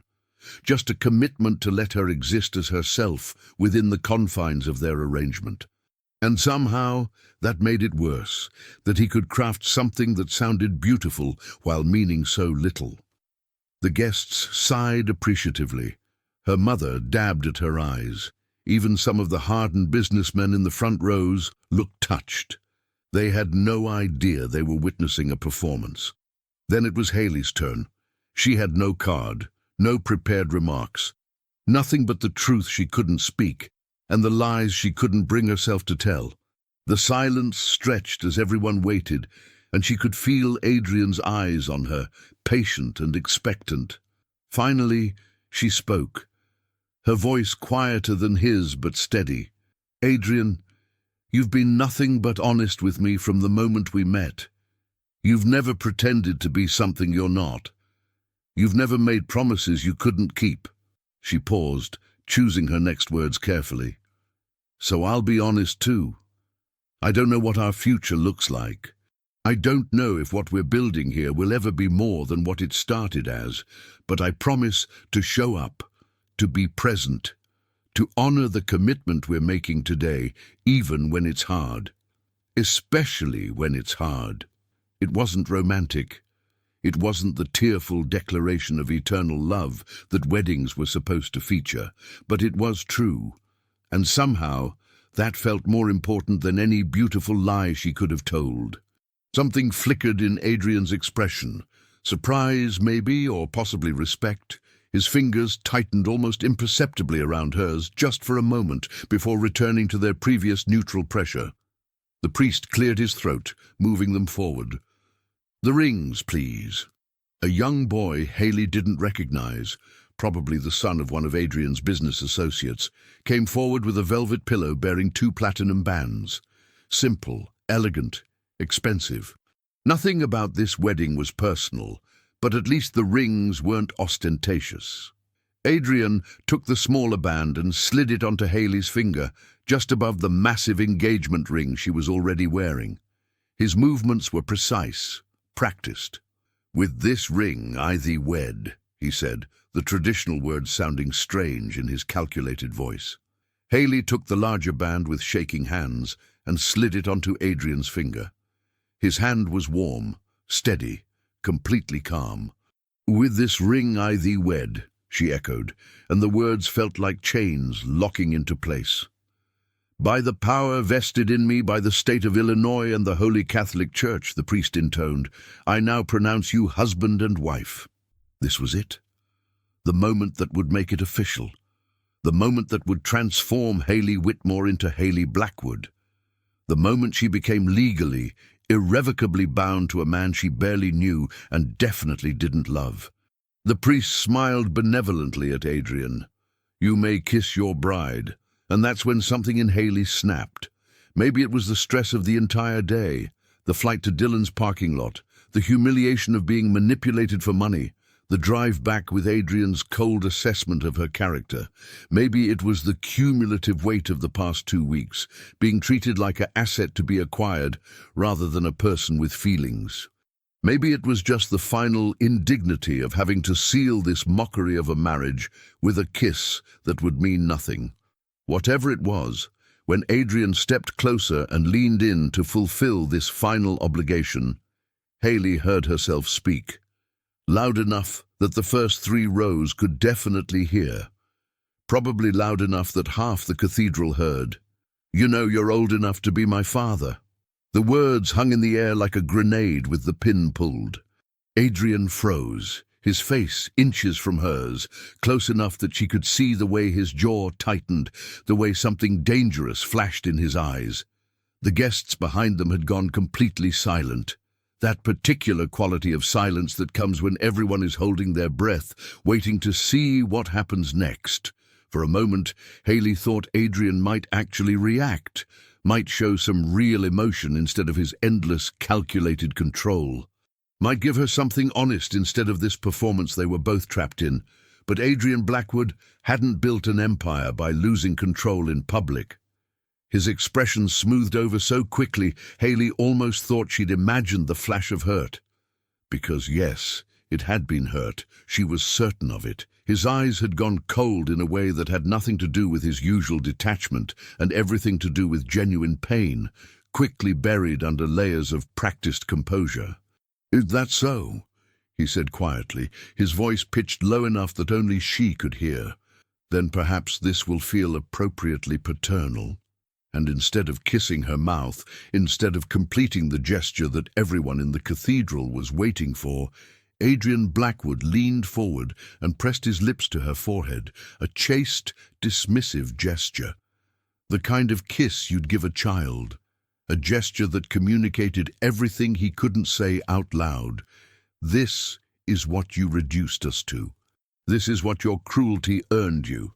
The kiss lasted barely a second, but it felt eternal. Haley stood there, frozen, feeling the warmth of his lips against her forehead, feeling the absolute wrongness of this moment, feeling the eyes of 200 guests burning into her back. When Adrian pulled away, his expression was perfectly neutral again, composed, unreadable. But Haley could see the muscles in his jaw working, could see the way his hands had curled into fists at his sides before he consciously relaxed them. She'd wounded him, publicly, at their own wedding, and he'd responded by making her feel exactly as small and irrelevant as his forehead kiss suggested she was. The priest, clearly uncomfortable but determined to power through, cleared his throat. "Ladies and gentlemen, I present to you Mr. and Mrs. Adrian Blackwood." The organ swelled. The guests applauded, tentatively at first, then with more enthusiasm as people convinced themselves that what they'd just witnessed was normal, or at least normal enough. Adrian offered Haley his arm with exaggerated formality, and she took it because what else could she do?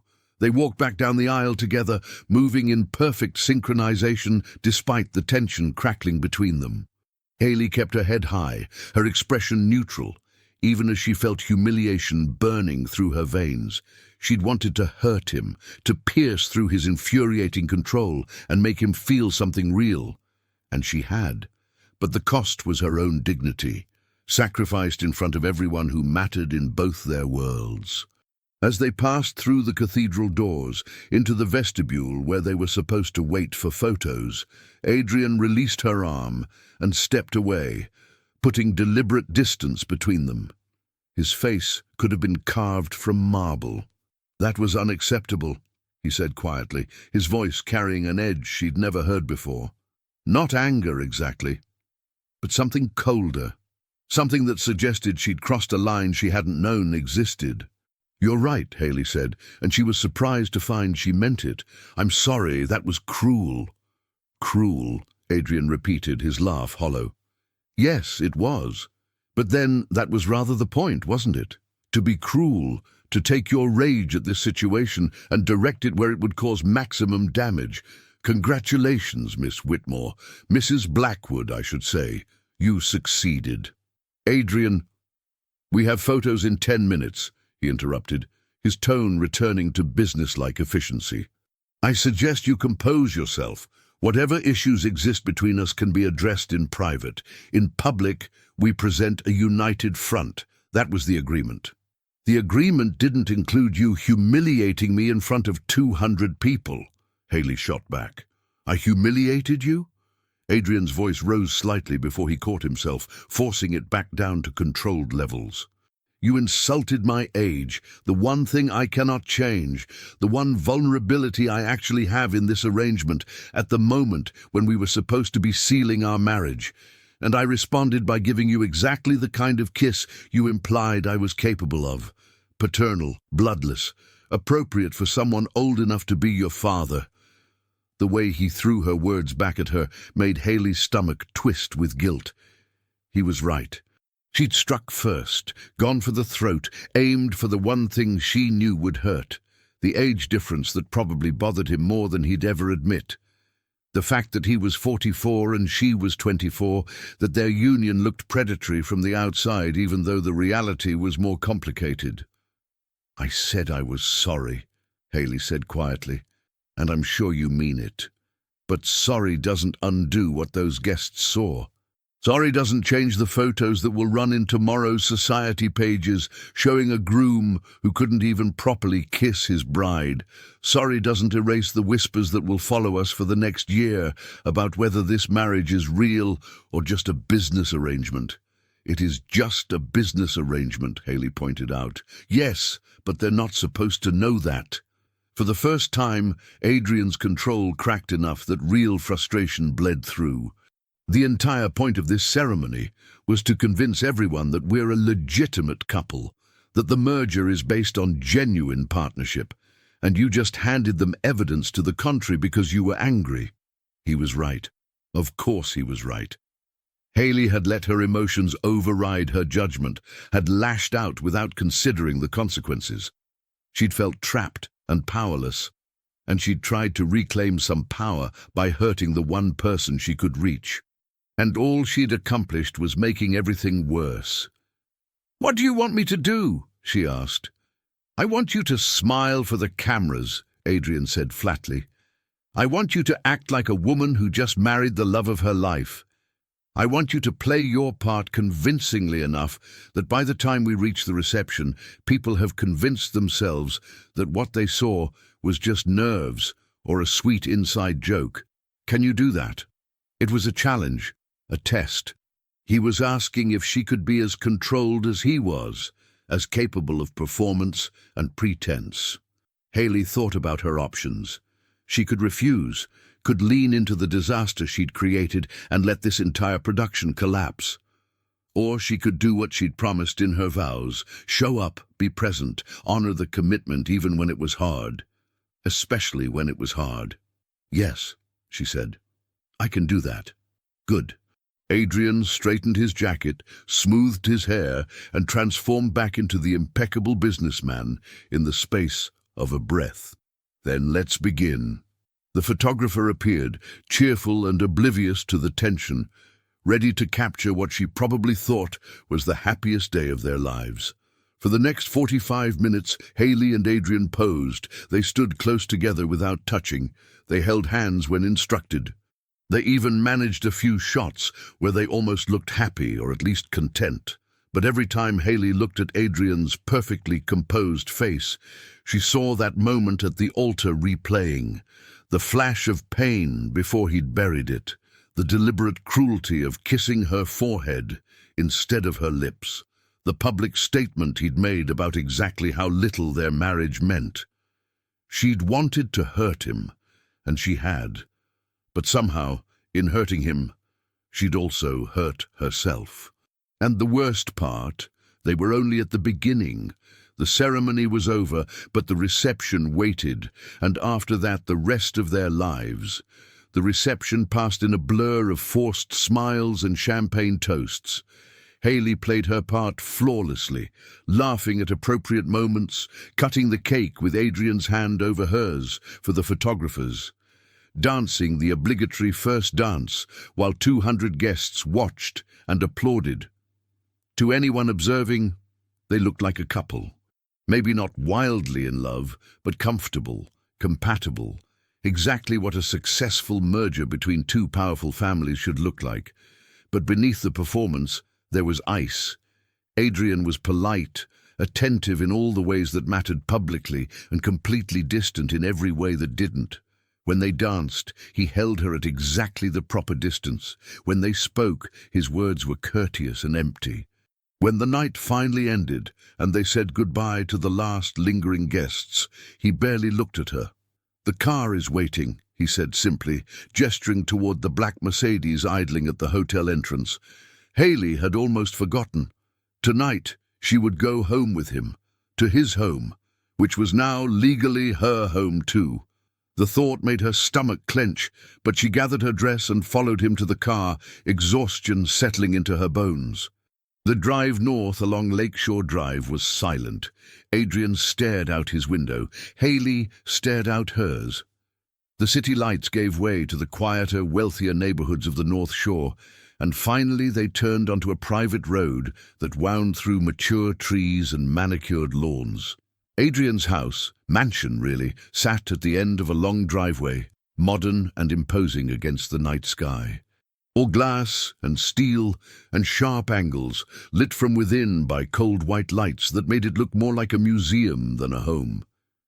As they pulled up to the entrance, Haley felt a chill that had nothing to do with the November air. "Welcome home," Adrian said flatly, as if he were a tour guide rather than her husband. The interior was exactly what Haley expected, minimalist to the point of sterile.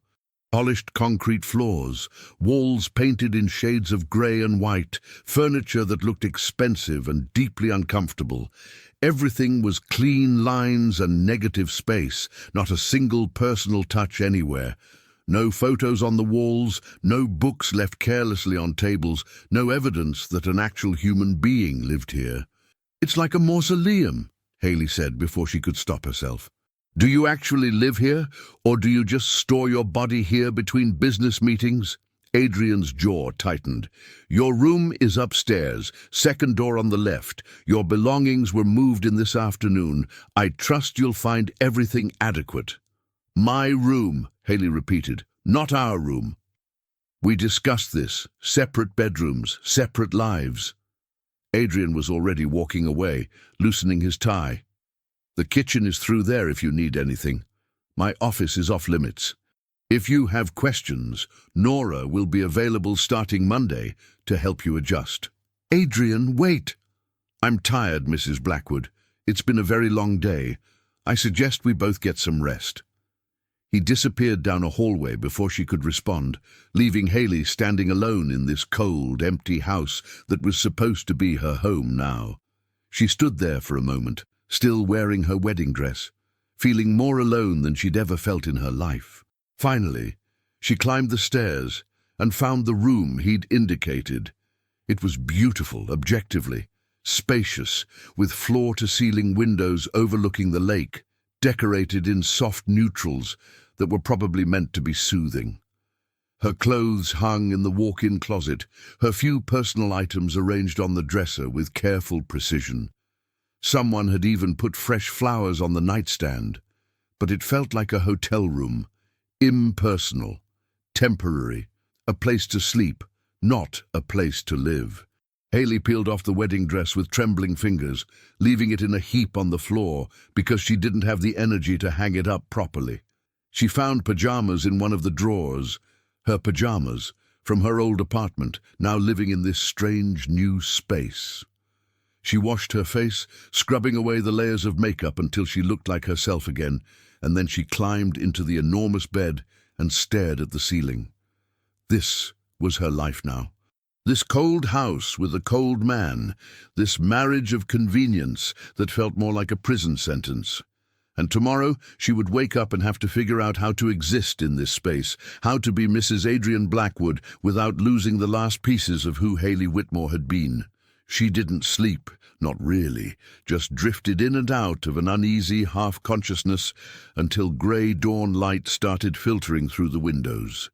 The next few weeks established a routine that was both mundane and surreal. Adrian left early for his office and returned late. When they crossed paths in the house, he was polite but distant, treating her like a houseguest rather than a wife. They ate separate meals, kept separate schedules, existed in separate orbits that occasionally intersected without ever truly connecting. It should have been a relief. This was what they'd agreed to, after all. Separate lives under one roof. But instead, Haley found herself growing restless. The house was too quiet, too empty. She had nothing to do, no purpose beyond existing as proof that the merger was legitimate. She tried to establish her own routine. Mornings, she'd walk down to the lake, watching the water and trying to remember what it felt like to have agency over her own life. Afternoons, she'd explore the house, finding new rooms that seemed to serve no purpose, a home gym that looked unused, a library with books that had never been opened, a music room with a piano that no one played. It was in the gym that she first encountered Adrian, outside their carefully maintained distance. Haley had started using the equipment to burn off nervous energy, and one morning she arrived to find him already there. He was on the rowing machine, moving with the same controlled precision he applied to everything, his t-shirt dark with sweat. She stopped in the doorway, uncertain whether to leave or proceed. He noticed her, but didn't stop. "You can come in. It's your house too." The "your house too" sounded automatic, rehearsed. Haley entered cautiously and moved to the treadmill on the opposite side of the room, as far from him as possible. They exercised in silence for 20 minutes, the only sounds their breathing and the mechanical rhythm of the machines. But Haley found herself acutely aware of him, in a way she hadn't been before. The way his shoulders moved under the damp fabric of his shirt, the controlled power in every motion, the small grunt of effort he let slip when he increased the resistance. These tiny glimpses of him being human rather than a corporate automaton were strangely compelling. She was so distracted watching him that she nearly tripped on the treadmill. Adrian glanced over, concern flickering across his face before being replaced by his usual neutrality. "Be careful." "I'm fine," Haley said quickly, looking away. After that, she found excuses to use the gym when she knew he'd be there. She told herself it was about maintaining her routine, about not letting him dictate her schedule. But truthfully, those mornings became the only time she felt connected to anything in this house. Even if they didn't speak, even if they maintained careful distance, there was something about sharing the space that made her feel less alone. She started noticing other things too. The way he drank his coffee, black, no sugar, consumed while reading the financial news on his tablet. The way he absently touched his jaw when he was thinking. The faint scar on his left hand that she'd never noticed before. The fact that he always hung his suit jacket on the same chair in his office before loosening his tie. These observations felt dangerous, like she was seeing too much, learning too much about a man she was supposed to keep at arm's length. It was worse when they accidentally collided. Haley was leaving the kitchen late one evening carrying a glass of water, not paying attention. Adrian was entering at the same moment, equally distracted. They crashed into each other, not hard, but enough that Haley stumbled and Adrian's hand shot out instinctively to steady her, gripping her waist. For a moment, they were frozen. His hand warm through the thin fabric of her sleep shirt, her palm pressed against his chest, feeling the solid muscle beneath. Close enough that she could smell him, that same clean, expensive scent from the car, mixed now with something earthier, more human. "Sorry," Haley breathed, but she didn't step back. Neither did he. Adrian was looking at her with an expression she couldn't quite read. Not quite neutral anymore. Something warmer, more complicated. His thumb moved slightly against her waist, probably unconsciously, and the small gesture sent electricity up her spine. "You should watch where you're going," he said, his voice rougher than usual. "So should you." They stood there for another heartbeat, the air between them charged with something Haley didn't want to name. Then Adrian released her abruptly and stepped back, his expression shuttering closed again. "Excuse me," he said formally, and moved past her into the kitchen. Haley fled to her room, her heart hammering. That brief contact shouldn't have affected her. It was nothing, an accident, a moment of proximity that meant nothing. But she could still feel the imprint of his hand on her waist, could still smell his scent, could still see the way his eyes had darkened when he'd looked at her. She was in trouble. The war between them was silent, but constant. They circled each other in that huge, empty house, like planets in opposing orbits, close enough to feel each other's gravity, but never quite touching.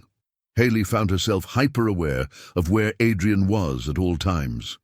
She'd listen for his footsteps, track his movements through the house, time her own schedule to maximize their encounters while maintaining plausible deniability.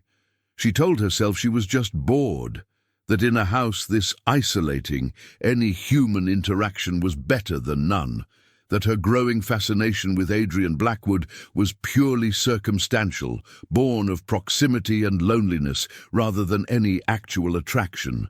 But then she'd catch him looking at her, really looking, not just the polite acknowledgement he usually offered, and her breath would catch. Or she'd pass him in the hallway and their hands would brush, sending sparks through her entire body. Or she'd hear him laugh at something on a phone call, a real laugh instead of his usual controlled responses, and something in her chest would tighten. One evening, after they'd been living together for nearly a month, Haley found Adrian in the living room, a rare occurrence. He was sitting in one of the uncomfortable modern chairs, a glass of whiskey in his hand, staring out at the lake. He looked tired in a way she'd never seen him look before, not just physically exhausted, but weary.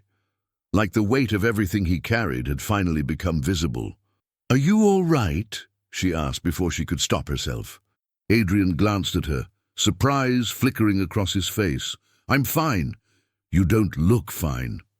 And you've suddenly become an expert on how I look." There was an edge to his voice, but not quite hostility. Something more complicated. Haley should have left, should have retreated to her room and maintained the careful distance they'd established. Instead, she found herself walking into the living room and sitting in the chair across from him. "I live with you," she said quietly. "I see you every day, even when we're pretending not to see each other. And right now, you look like someone who could use, I don't know, not to be alone, maybe." Adrian studied her for a long moment, his grey eyes unreadable in the dim light. Then, unexpectedly, he held out his glass. "Want some?" Haley took it, their fingers brushing in the exchange. The whiskey was expensive and burned going down, but in a good way. She handed it back and Adrian took another sip, his eyes never leaving hers. "This isn't easy for either of us," he said finally. "This arrangement, this life." "No," Haley agreed, "it's not. but we're managing, surviving. Is that enough? Just surviving? Adrian's laugh was hollow. Most people would consider what we have more than enough. This house, security, resources, respect. But not connection, Haley said quietly. Not whatever it is that makes a house feel like a home instead of a very expensive prison. Something shifted in Adrian's expression. Pain, maybe, or recognition. No, he admitted. Not that. They sat in silence after that, but it was different than the silences they'd shared before. Less hostile, more honest. Like they were finally acknowledging the truth they'd both been avoiding. This arrangement might be necessary, might be what they'd both agreed to, but it was also slowly suffocating them both. When Haley finally stood to go to bed, Adrian spoke again. Haley. It was the first time he'd used her first name since the wedding. Not Mrs. Blackwood, not Miss Whitmore. Just Haley. She turned back. Yes? Thank you for sitting with me. It was such a small thing, such a simple acknowledgement. But coming from Adrian, it felt monumental. Any time, Haley said, and meant it. As she climbed the stairs to her separate bedroom, she felt something dangerous blooming in her chest. Something that felt terrifyingly like the beginning of actual feeling for the man she'd married. The man who was supposed to remain a stranger, the man she was absolutely, definitely not supposed to start caring about. But caring, she was starting to realize, didn't care about what you were supposed to do. It happened anyway. It happened on a Thursday afternoon, 3 weeks after their quiet conversation by the lake. Haley had been wandering the house. Something she did often now, exploring rooms she'd previously ignored, trying to make this sterile museum feel less foreign. Most of the spaces revealed nothing personal about Adrian. Guest rooms furnished but never used, bathrooms stocked with expensive products that no one touched, a wine cellar organized with mathematical precision. But she'd never entered his office. That had been explicitly off-limits from day one of the few boundaries Adrian had actually vocalized. His private space, not to be disturbed. Which was why, when Haley found the door slightly ajar one afternoon while Adrian was at a board meeting downtown, she hesitated. The house was empty except for her. The cleaning staff had already been through. And that thin line of light coming from the cracked door was like an invitation she knew she shouldn't accept. She stood there for a full minute, debating. Then curiosity, or maybe something deeper, something like need to understand the man she'd married, won out. She pushed the door open and stepped inside. The office was different from the rest of the house, still minimalist, still controlled. But there were signs of actual use here. Papers stacked on the desk with handwritten notes in the margins. A coffee cup, empty but not yet cleared away. Books on the shelves that looked like they'd been read, their spines creased from opening. And on the credenza behind the desk, half hidden by a stack of files, was a photograph in a simple silver frame. Haley moved closer without thinking, drawn by the single spot of color in this monochromatic room. The photo showed a young boy, maybe 8 or 9 years old, with dark hair and serious eyes. He was wearing a soccer uniform, holding a trophy, but he wasn't smiling, just staring at the camera with an intensity that seemed too old for his face. There was something familiar about those eyes, something in the shape of his face, the set of his jaw. Haley picked up the frame, studying the image more closely. Who was this child? A nephew, maybe? A godson? Someone from Adrian's past? She was so absorbed in the photograph that she didn't hear the office door open wider, didn't hear the footsteps approaching, didn't realize she wasn't alone until Adrian's voice, cold and sharp as broken glass, cut through the silence. "What are you doing in here?" Haley spun around, nearly dropping the frame. Adrian stood in the doorway, still wearing his suit from the meeting, his face absolutely rigid, with something that looked like fury but felt like fear. "I'm sorry. I didn't mean to. The door was open and I just put it down." His voice was quiet, but carried an intensity that made her stomach drop. "Put it down and step away from the desk." Haley carefully set the photograph back where she'd found it, her hands shaking. "Adrian, I'm sorry. I know you said your office was off limits, but you came in anyway." He moved into the room now, and there was something wrong with how he was moving, too controlled, like he was physically restraining himself. "You saw something that wasn't meant for you, and now you're going to ask questions I don't want to answer." "I wasn't trying to invade your privacy, weren't you?" Adrian's laugh was bitter. "Then what were you doing? Just accidentally wandering into the one room I explicitly told you was private? Just coincidentally picking up the one photograph in this entire house? Who is he?" The question came out before Haley could stop it. "The boy in the picture, who is he?" "None of your business." "Adrian, we're married. We live in the same house. I'm not asking to hurt you. I just want to understand." "Understand what?" Adrian's voice rose slightly, the first time she'd heard him come close to shouting. "What is there to understand? That I have a past?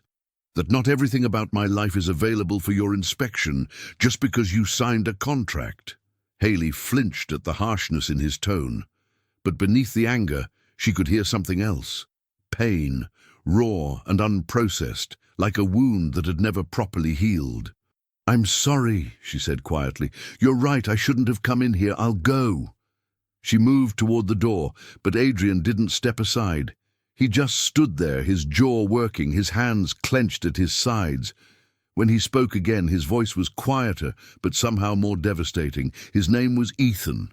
Past tense, was. "My son." Haley's breath caught. "You have a son?" "Had." Adrian's eyes were fixed somewhere past her, not seeing her anymore. "He died. Car accident. 7 years ago." "He was 9. The world tilted. Haley felt like the floor had dropped out from under her. Adrian had a son, a child who'd died, and he'd never mentioned it, never even hinted at it during all their negotiations, all their careful contracts about heirs and succession and bringing new life into this arrangement. "Adrian, I'm so sorry. I didn't know." "No one knows." He finally looked at her, and the expression in his eyes was so bleak it made her chest ache. "It's not information I share. It's not relevant to our arrangement." "Not relevant?" Haley's voice came out sharper than she intended.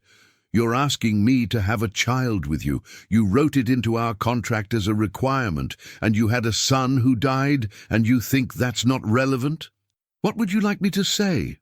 Adrian's composure was fracturing now, pieces of his control breaking away to reveal something raw underneath. "That I'm terrified. That the thought of another child, another person I could fail to protect, makes me want to burn our entire contract and walk away. Would that make you feel better? It would make you human." The words burst out before Haley could stop them.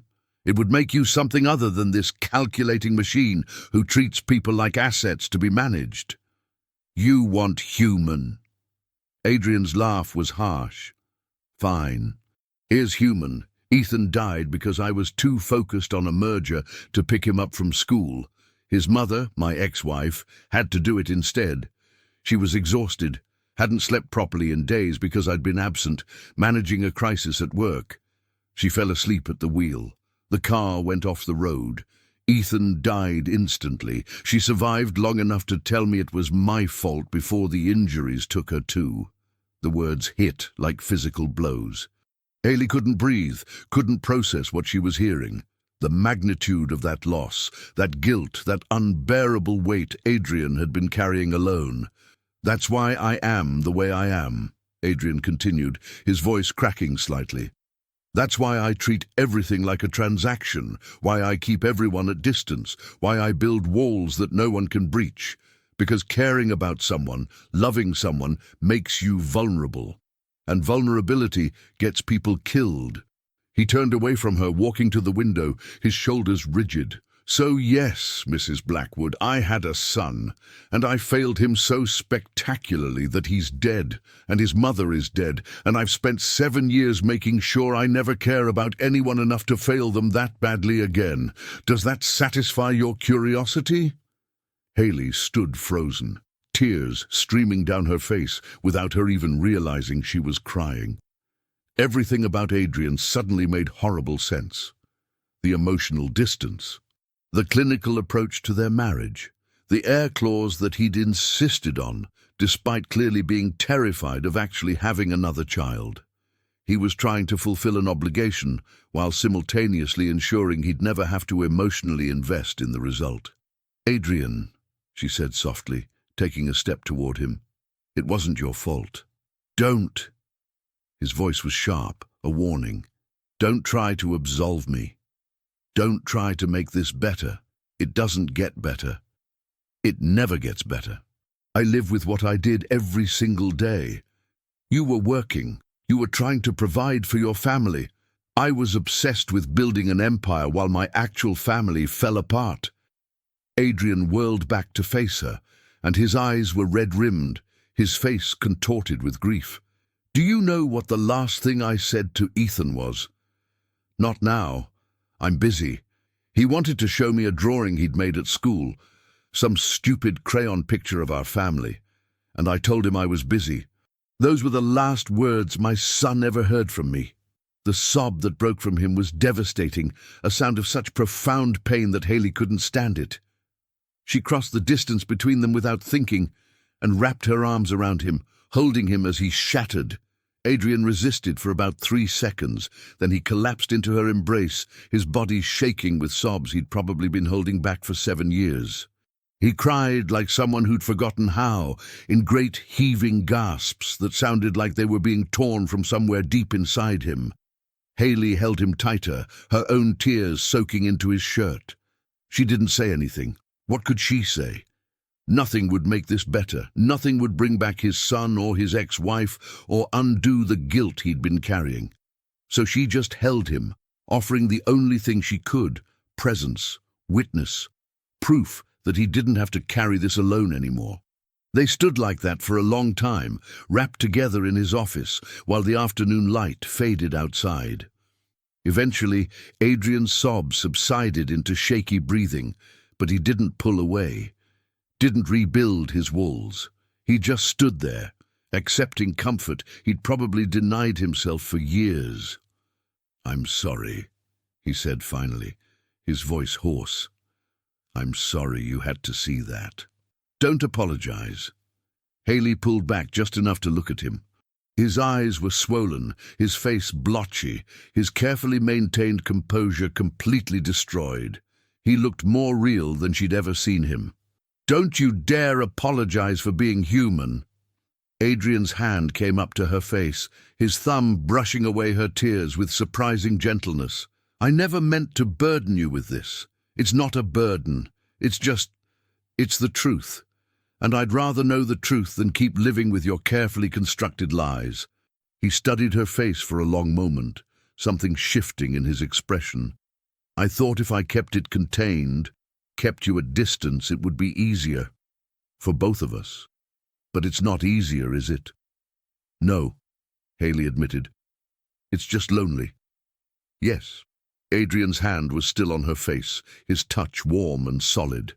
"It is." They stood like that, close enough that Haley could count his eyelashes, could see the fine lines around his eyes, could feel his breath on her skin. The air between them felt charged with something new, not just physical attraction, though that was definitely there, but something deeper. Understanding, maybe, or the beginning of actual connection. "I should go," Haley said, but she didn't move. "You should," Adrian agreed, but his hand didn't leave her face. Neither of them moved. And in that moment of perfect stillness, Haley realized something that terrified her. She was starting to care about Adrian Blackwood. Not as an obligation or a business arrangement, but as a person. A broken, grieving, impossibly complicated person who'd been trying so hard to protect himself that he'd nearly disappeared entirely. And she had no idea what to do with that realization. Finally, Adrian stepped back, his hand falling away. The moment broke, and with it, some of the intimacy they'd created. But it didn't disappear entirely. It lingered in the air between them, a promise of something neither of them was quite ready to name. "Thank you," Adrian said quietly, "for listening, for not judging." "I'm your wife," Haley said, and for the first time, the word didn't feel like a lie. "Even if this started as a business arrangement, even if we're still figuring out what we are to each other, you don't have to carry everything alone anymore." Something in Adrian's expression softened. "Neither do you." It was an offering, a small crack in the wall he'd built, and Haley, standing in his office with the photograph of his dead son watching over them both, felt something shift inside her chest, something dangerous and inevitable and completely terrifying. She was falling for her husband, and she had no idea if he would ever be able to catch her. The dinner was Adrian's idea, or rather the board's idea, that Adrian had no choice but to implement. 3 weeks after the incident in his office, after the photograph and the tears, and the terrible truth about Ethan, things between them had shifted into something precarious. They were more careful with each other now, but also more honest.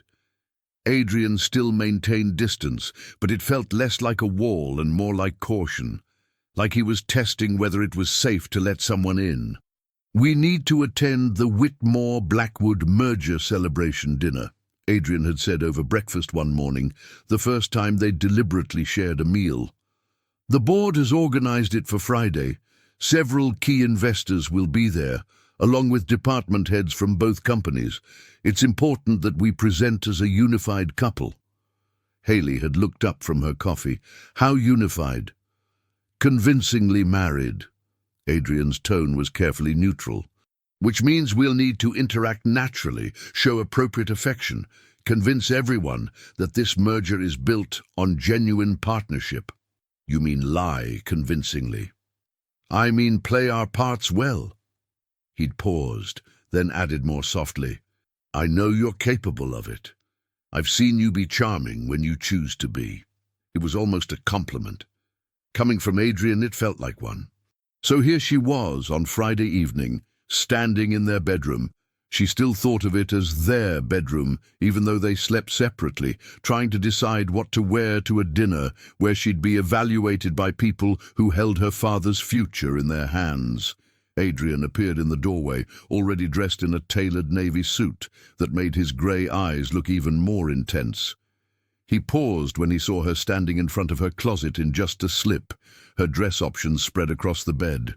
"I can come back," he said, but his eyes lingered for just a moment too long. "It's fine." Haley grabbed one of the dresses, holding it up against herself. "Does this work? I don't know what convincingly married to a CEO is supposed to look like." Adrian stepped into the room, his expression thoughtful. "Not that one. Too formal. You'll look like you're trying too hard." He moved to the bed, studying the other options, then selected a deep emerald dress with a simpler cut. "This one. It's elegant without being ostentatious, and the color suits you." Haley took the dress, surprised by his input. "You have opinions on women's fashion? I have opinions on presentation." But there was something almost shy in how he said it, like he was revealing more than he'd intended. "Green brings out the warmth in your complexion, makes you look less like you're attending a funeral." "High praise," Haley said dryly, but she was smiling as she disappeared into the bathroom to change. When she emerged, Adrian was still there, adjusting his cufflinks. He looked up, and something in his expression made her breath catch. It wasn't just appreciation, it was something deeper, more complicated, like he was seeing her for the first time.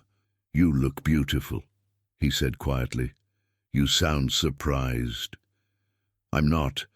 I'm just—" He trailed off, then seemed to decide against finishing the thought. "We should go. The car is waiting." The dinner was held at a private club downtown, the kind of place where memberships were passed down through generations, and the waitstaff knew everyone's drink preferences by heart. Haley felt out of place the moment they walked in, despite the expensive dress and the fact that she technically belonged to this world now through marriage. Adrian must have sensed her discomfort because his hand found the small of her back, a gesture of support that looked like possessive affection to anyone watching. "Just breathe," he murmured near her ear. "You're Haley Blackwood. You have every right to be here." Haley Blackwood. She still wasn't used to that name. They were seated at the head table with the most senior board members and their spouses. Adrian handled the introductions smoothly, his hand never leaving her back, occasionally moving to her shoulder or briefly squeezing her hand. Small touches that looked natural, that suggested comfort and intimacy. To anyone watching, they were a couple, but Haley could feel the tension in his touch, the performance of it. Dinner started well enough. The conversation flowed around topics Haley could mostly follow. Market trends, upcoming projects, industry gossip delivered in careful corporate speak. She smiled, nodded, asked appropriate questions when expected. Then dessert arrived, and with it, drinks became more frequent. Inhibitions loosened, and that's when things started to slide sideways. "So, Haley," said Martin Rothschild, one of the oldest board members, his words slightly slurred. "Tell us about yourself. What did you do before you became Mrs. Blackwood?"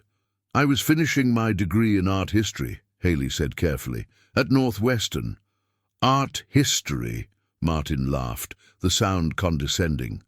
"Well, that's certainly decorative. I suppose every successful man needs a wife with refined tastes to manage the home." Haley felt her spine stiffen. "Actually, I was planning to work in museum curation." "Was planning?" Another board member, Gregory Chen, interjected. "But I suppose those plans changed when you married Adrian. Much more practical to focus on supporting your husband's career, wouldn't you say?" "I wouldn't say that at all," Haley replied, keeping her voice level despite the condescension dripping from every word.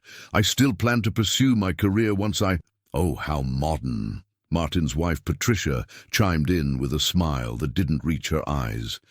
"Though I can't imagine Adrian wants his wife working. It reflects poorly on a man when his wife needs employment, doesn't it? Suggests he can't provide adequately." Haley's hand clenched around her water glass.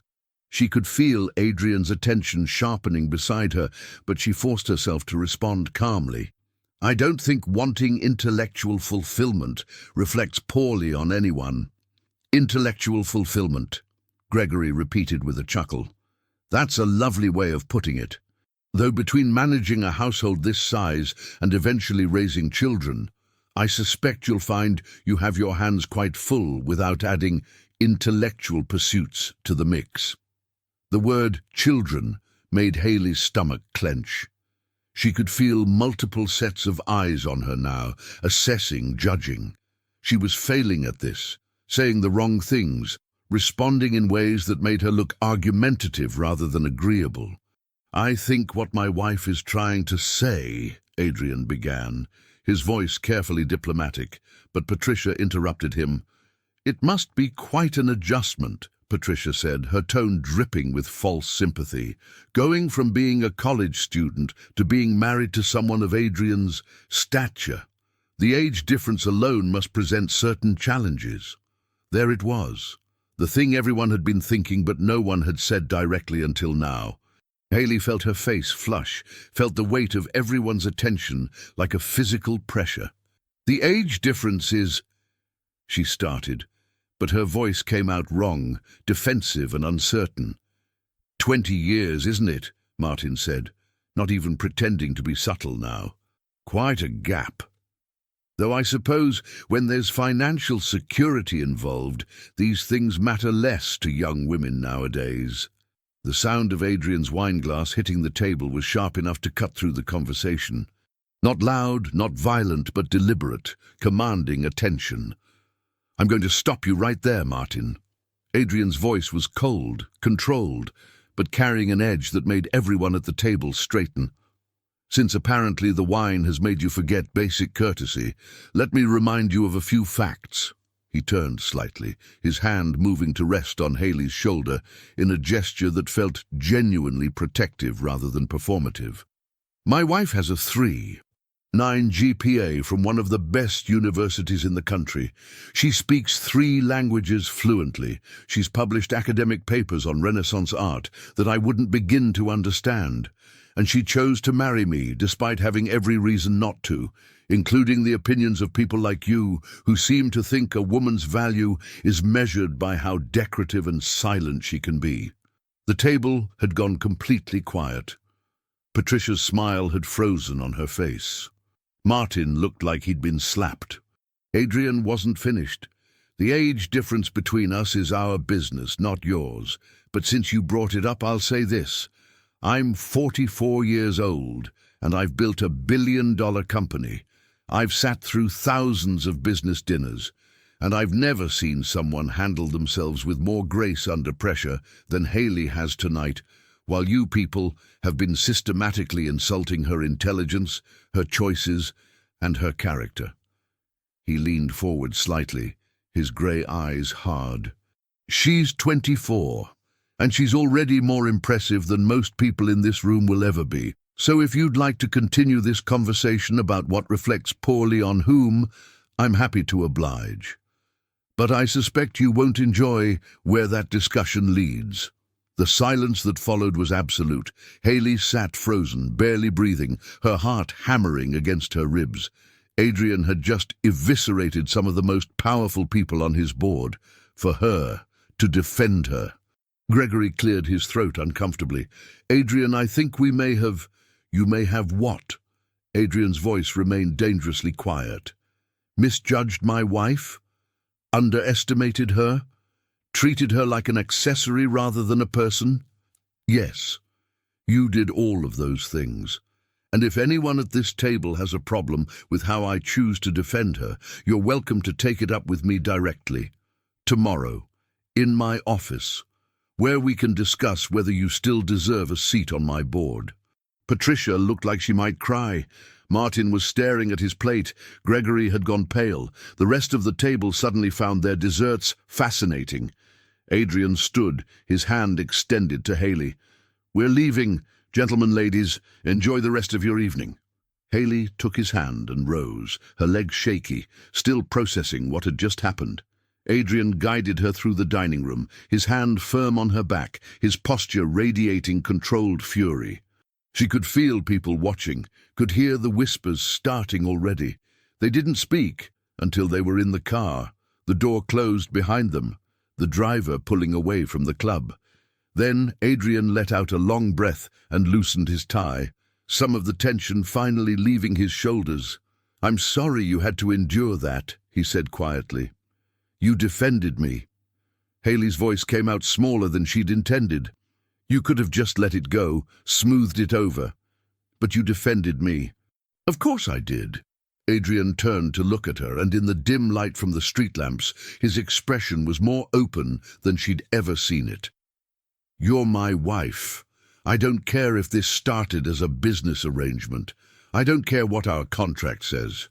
No one speaks to you that way, not while I'm sitting there. Something in Haley's chest cracked open. Thank you. You don't need to thank me for basic decency. But his voice was softer now, almost gentle. Though I may have just made things more difficult with the board, they won't forget being called out publicly. I don't care about the board. And she realized it was true.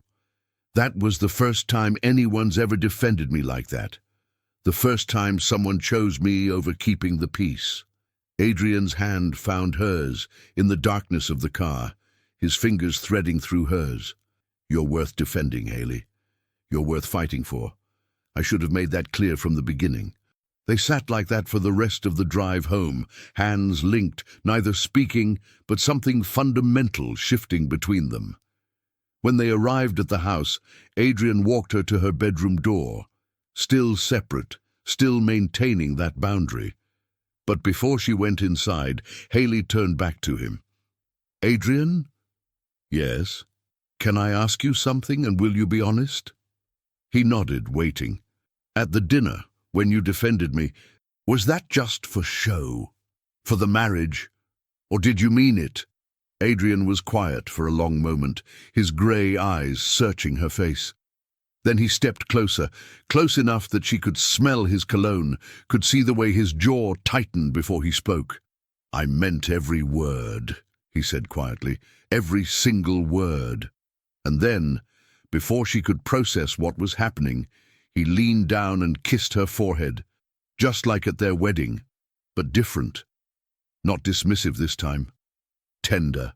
A promise of something neither of them was quite ready to name. "Good night, Haley." "Good night, Adrian." She went into her room and closed the door, her hand pressed against where his lips had touched her skin, her heart racing with the realization that everything had just changed. She wanted him, not just physically though, that was definitely there, but she wanted him, this complicated, broken, impossibly guarded man who'd just proven he would fight for her when she needed it most.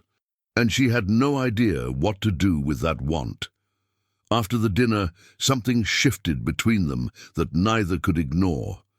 The careful distance they'd maintained began to feel less like protection and more like torture. Haley found herself hyper-aware of Adrian's presence in ways that made her skin feel too tight. The sound of his footsteps in the hallway, the scent of his cologne lingering in rooms he'd passed through. The way his eyes would find her across spaces and linger just a moment too long before looking away. It was maddening. They'd established a new routine of having breakfast together, a compromise between their separate lives and the growing need for connection.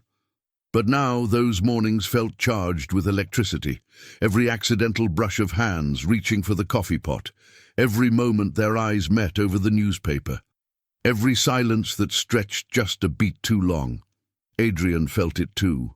Haley could tell by the way his jaw would tighten when she walked into a room, the way his breath would catch almost imperceptibly when she passed too close, the way he'd started finding excuses to touch her, straightening her collar unnecessarily, brushing a strand of hair from her face, his hand lingering on her lower back, longer than strictly required. They were circling each other like magnets fighting their own attraction, and the tension was becoming unbearable. It finally broke on a Tuesday evening, 3 weeks after the disastrous dinner. Haley had been in the library, one of the few rooms in the house that actually felt lived in, with worn leather chairs and books that had been read more than once. She was curled up with a novel, trying to distract herself from the constant awareness of where Adrian was in the house when he appeared in the doorway. "I thought you'd be in bed by now," he said, his voice rougher than usual. "Couldn't sleep." Haley set down her book, acutely aware that she was wearing only a thin silk robe over her pajamas. "You're home late." Board meeting ran long. Adrian loosened his tie, and Haley watched the gesture with more attention than it deserved. "They're still unhappy about the dinner. Apparently defending my wife is considered poor form. Are you in trouble?" "Nothing I can't handle." He moved into the room, pouring himself a whiskey from the bar cart. "They'll forget eventually. Or they won't. Either way, I don't regret it." Haley stood, drawn toward him by a force she was tired of fighting. "You've been different since that night. More what? Present. Here. With me." Adrian took a drink, his eyes never leaving hers. "Is that a problem?" "I don't know." Haley stopped a few feet away from him, close enough to feel the heat radiating from his body. "This wasn't supposed to happen. We weren't supposed to." "Boo, what?" "Start caring about each other." Adrian set down his glass with deliberate precision. "I know, that wasn't part of the contract. But it's happening anyway." "Yes." His voice dropped lower. "It is." They stared at each other across the small distance, and Haley felt her heart hammering. This was dangerous territory. Acknowledging what was growing between them meant risking everything, the careful balance they'd established, the emotional safety of their separate lives, the protection that distance provided. "I think about you," Haley admitted quietly, "all the time. I know I'm not supposed to, but I do." Adrian's hands clenched at his sides. "Haley, I think about what it would feel like if you touched me, really touched me. Not just the performance we do in public. I think about what your mouth would taste like. I think about..." Stop. Adrian's voice was strained. Don't say things like that. Why not? It's true. Because hearing you say it makes it impossible to maintain the boundaries we agreed on. He ran a hand through his hair, a gesture of frustration she'd never seen from him. Do you know how difficult it's been? Living in the same house, watching you every day, wanting you and knowing I can't have you? Haley's breath caught. You want me? Of course I want you. Adrian's laugh was harsh. I've wanted you since you walked into that cathedral looking like you were going to your own execution. I wanted you when you insulted me at our wedding. I wanted you when you stood in this library arguing with me about art. I want you every single morning when you walk into the kitchen and smile at me like I'm not the man who bought you like a corporate asset. The raw honesty in his voice made Haley's knees weak. Then why do you keep pulling away? Every time we get close, every time something could happen, you retreat. You kissed my forehead at the wedding instead of my mouth. You defended me at dinner and then left me at my bedroom door. What are you so afraid of? I'm afraid of failing you. The words burst out of Adrian with unexpected force. I'm afraid of caring about you and then destroying you the way I destroyed everyone else I've ever loved. I'm afraid of being the reason you end up hurt or broken or worse. I'm afraid that if I let myself have you, really have you, I'll lose you. And I can't. His voice cracked. I can't survive that again. Haley closed the distance between them in 3 steps and grabbed his face between her hands, forcing him to look at her. I'm not Ethan. I'm not your ex-wife. I'm here. I'm alive. And I'm choosing you, despite everything. Despite the contract and the business arrangement and all the reasons this shouldn't work, I'm choosing you, Adrian. You don't know what you're saying. I know exactly what I'm saying. Haley's voice was fierce. I'm saying I want you. I'm saying I'm tired of pretending I don't. I'm saying that at our wedding, when I made that cruel comment about your age, I was lying. I was scared and lashing out, and I hurt you because I could. But the truth is, you're the most attractive man I've ever met. The way you move, the way you think, the way you look at me like I'm the only person in the room, it makes me crazy. Adrian's hands came up to grip her wrists, but he didn't pull her away. Haley, if we do this, if we cross this line, we can't go back. Everything changes. Maybe I want everything to change. She was trembling now, from adrenaline or desire or both. Maybe I'm tired of living in separate rooms and pretending we're just business partners. Maybe I want to be your wife for real instead of just on paper. You don't know what you're asking for. Then show me. It was a challenge, a dare, a plea all at once. Show me what I'm asking for. Show me what happens if we stop fighting this. Adrian's control was fracturing. Haley could see it in the way his breathing had gone ragged, the way his grip on her wrists had tightened almost to the point of pain, the way his eyes had darkened with want he was barely containing. I can't, he said, but his voice lacked conviction. Yes, you can. Haley leaned closer, her lips a breath away from his. You just have to be brave enough to let yourself feel something again, to risk caring about someone, to trust that I won't break. What if I'm the one who breaks? Then I'll put you back together. She pressed her forehead against his, their breath mingling. The way you're slowly putting me back together. We can be broken and whole at the same time, Adrian. We don't have to be perfect to be real. For a long moment they stood frozen like that, on the edge of something irreversible, both terrified and desperate in equal measure. Then Adrian's hands slid from her wrists to her face, cradling it with a tenderness that made her throat tight. If we do this, he said quietly, I need you to understand something. I'm not good at this, at feelings, at vulnerability, at any of the things that make relationships work. I'll probably hurt you without meaning to. I'll retreat when I should stay. I'll calculate when I should just feel. I know, and I'm still scared. Terrified, actually, of losing you, of failing you, of becoming the reason you regret this. I know that too. Haley's hands covered his, holding them against her face. "But I'm scared too, Adrian. I'm scared of wanting you this much, of needing you, of what it means that you've become the most important person in my life in just a few months. But I'm more scared of spending the rest of our marriage wondering what could have happened if we'd been brave enough to try." Something in Adrian's expression shifted, a wall finally crumbling, a decision being made. "Tell me you want this. Say the words. I want this. I want you." "No." His voice dropped to barely above a whisper, rough with desire. "Beg me." Haley's breath caught at the command in his tone, at the heat in his eyes. This was the real Adrian emerging, not the controlled CEO, not the grieving father, but the man underneath all those layers. The man who needed to hear that he was wanted, that she was choosing him consciously and completely. "Please," she whispered. "Please, Adrian. Kiss me, touch me, stop holding back and just, please." The last thread of his control snapped. Adrian's mouth crashed onto hers with a hunger that had been building for months.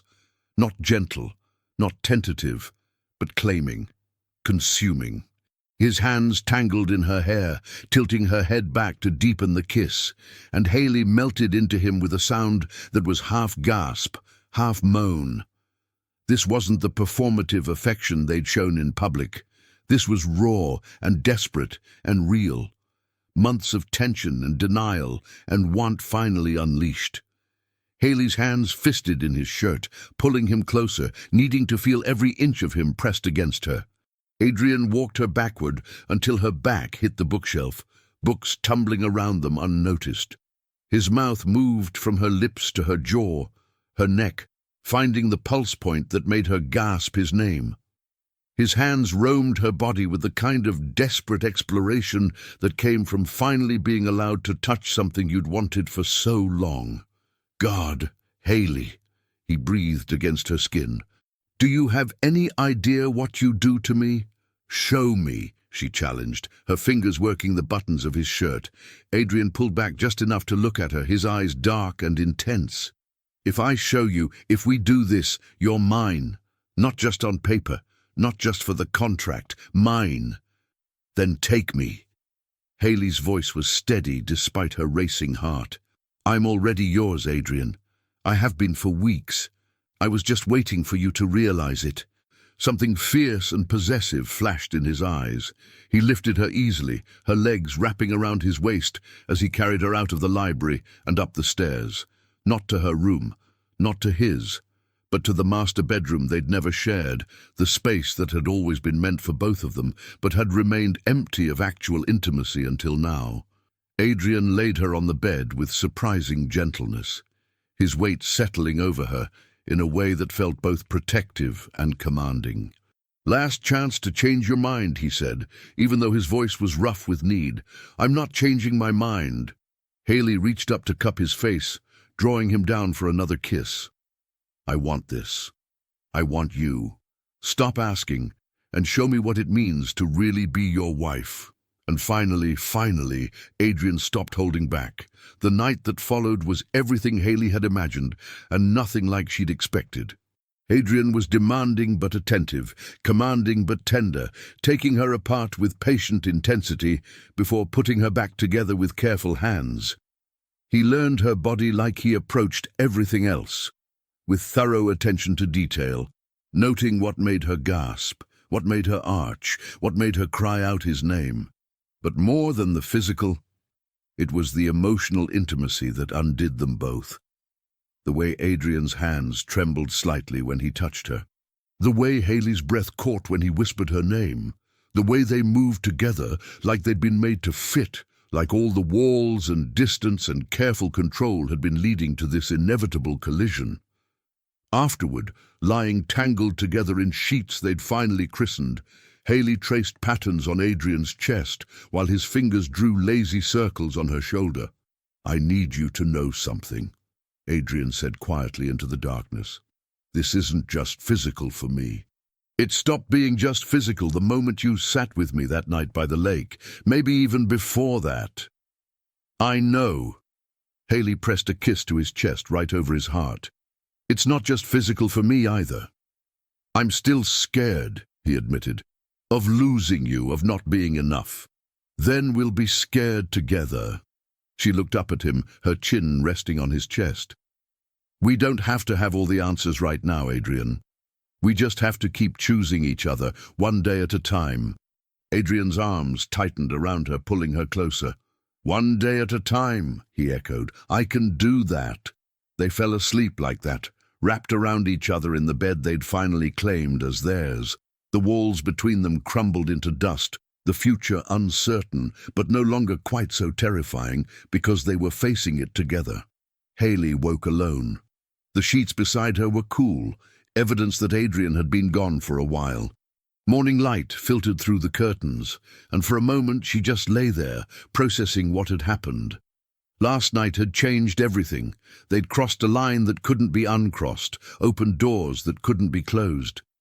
She found Adrian in the kitchen, already dressed in his work clothes, staring at his coffee like it held answers to questions he hadn't asked yet. When he heard her footsteps, his shoulders tensed almost imperceptibly.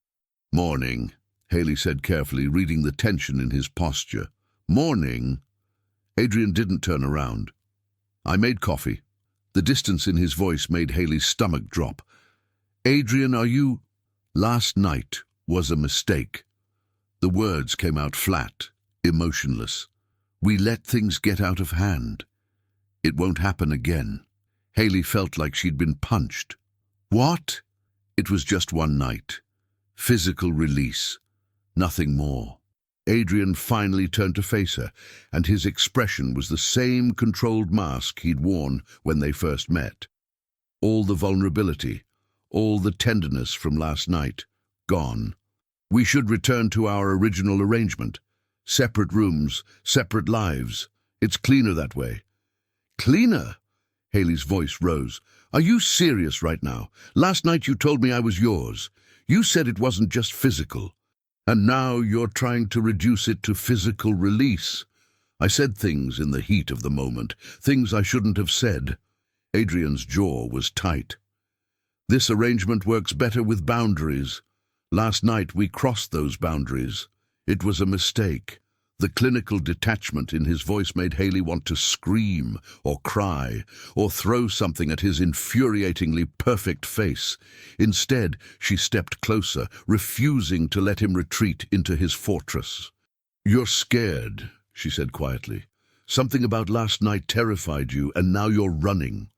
"I'm not running. I'm being realistic. You're being a coward."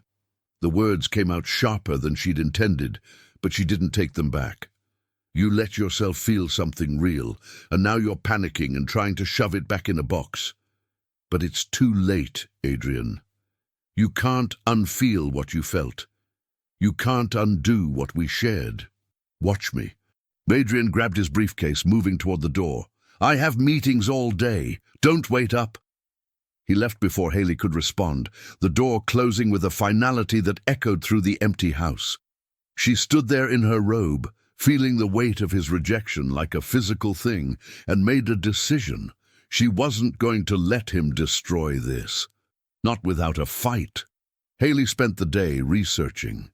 If Adrian's past was what terrified him, if Ethan's death and the guilt he carried was what made him push her away, then maybe understanding the full story would help her reach him. She started with what she knew. Adrian had a son who died in a car accident 7 years ago. His ex-wife had died too. He blamed himself, but there had to be more. Something he hadn't told her, some piece of the story that explained the depth of his fear.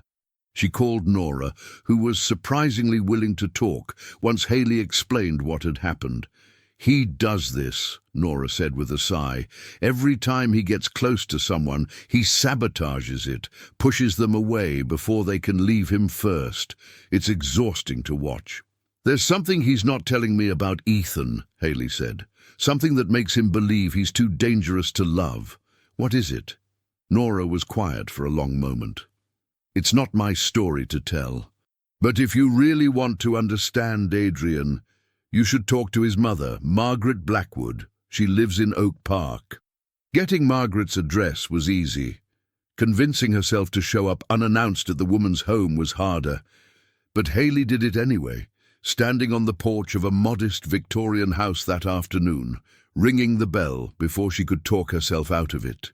Margaret Blackwood opened the door, a woman in her 70s, with Adrian's grey eyes, and a posture that suggested she'd once been formidable.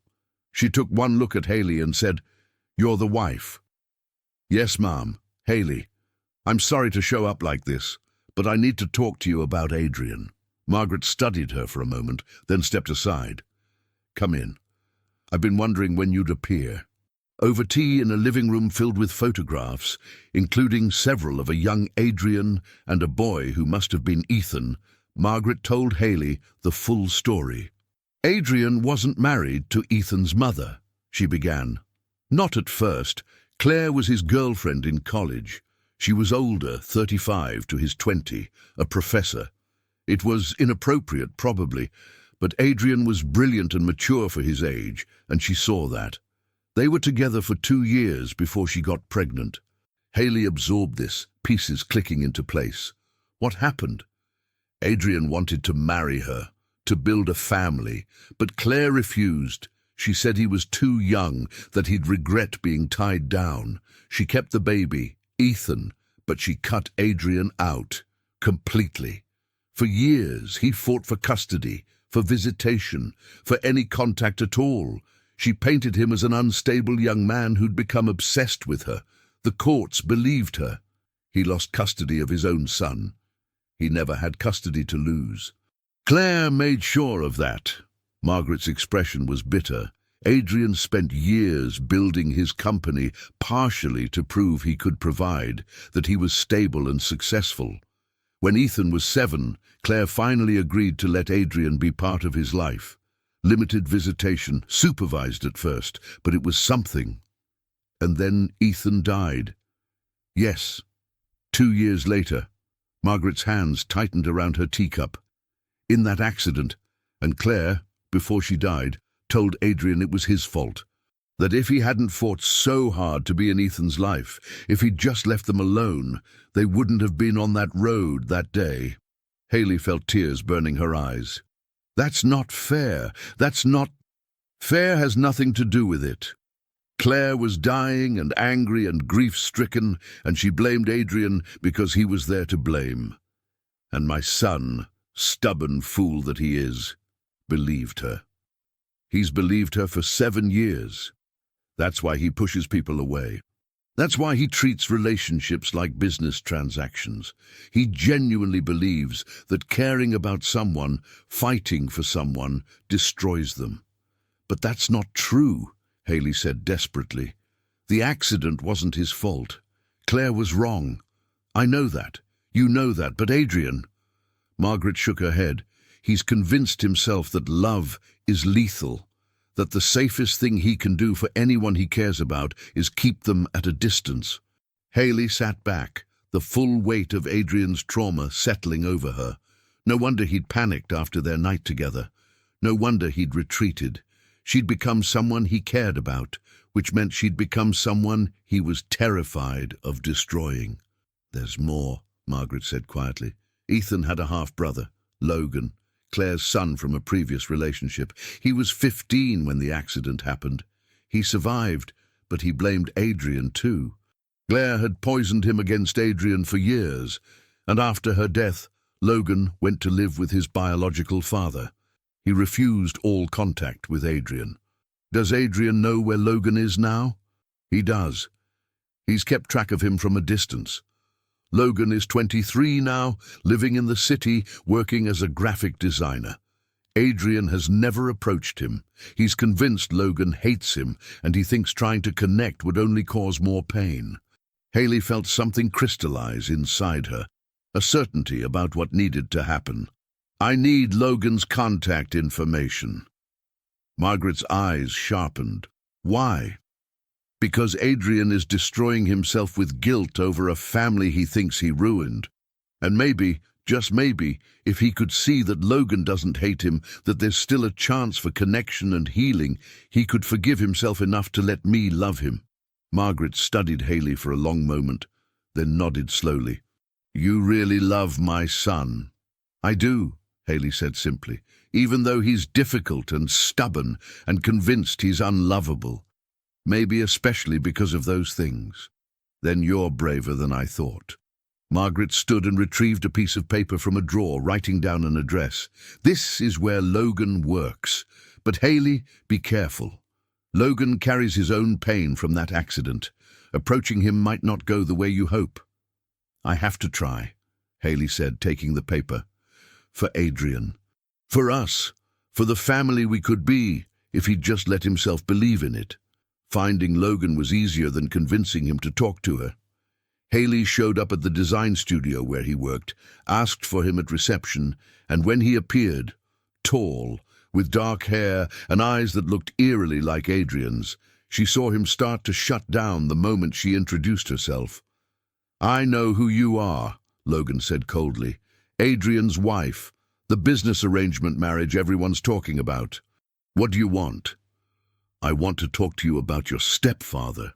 "He's not my stepfather. He was my mother's ex-boyfriend who got her killed."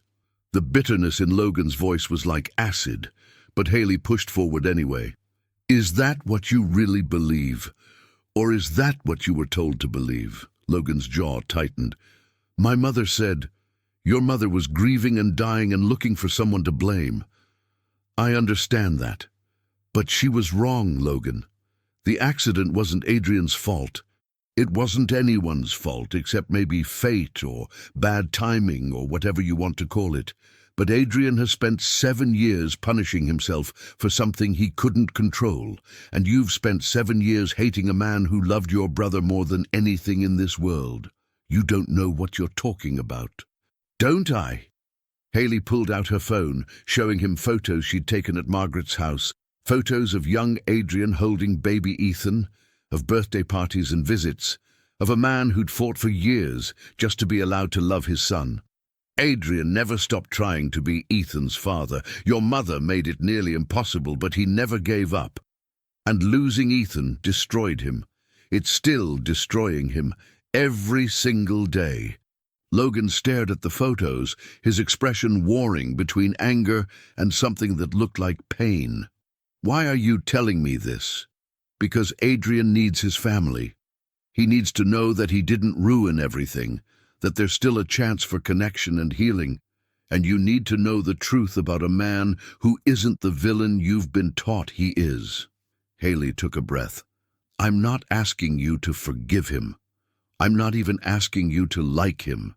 I'm just asking you to give him 5 minutes, to let him tell you his side of the story, and then, if you still want to hate him, that's your choice."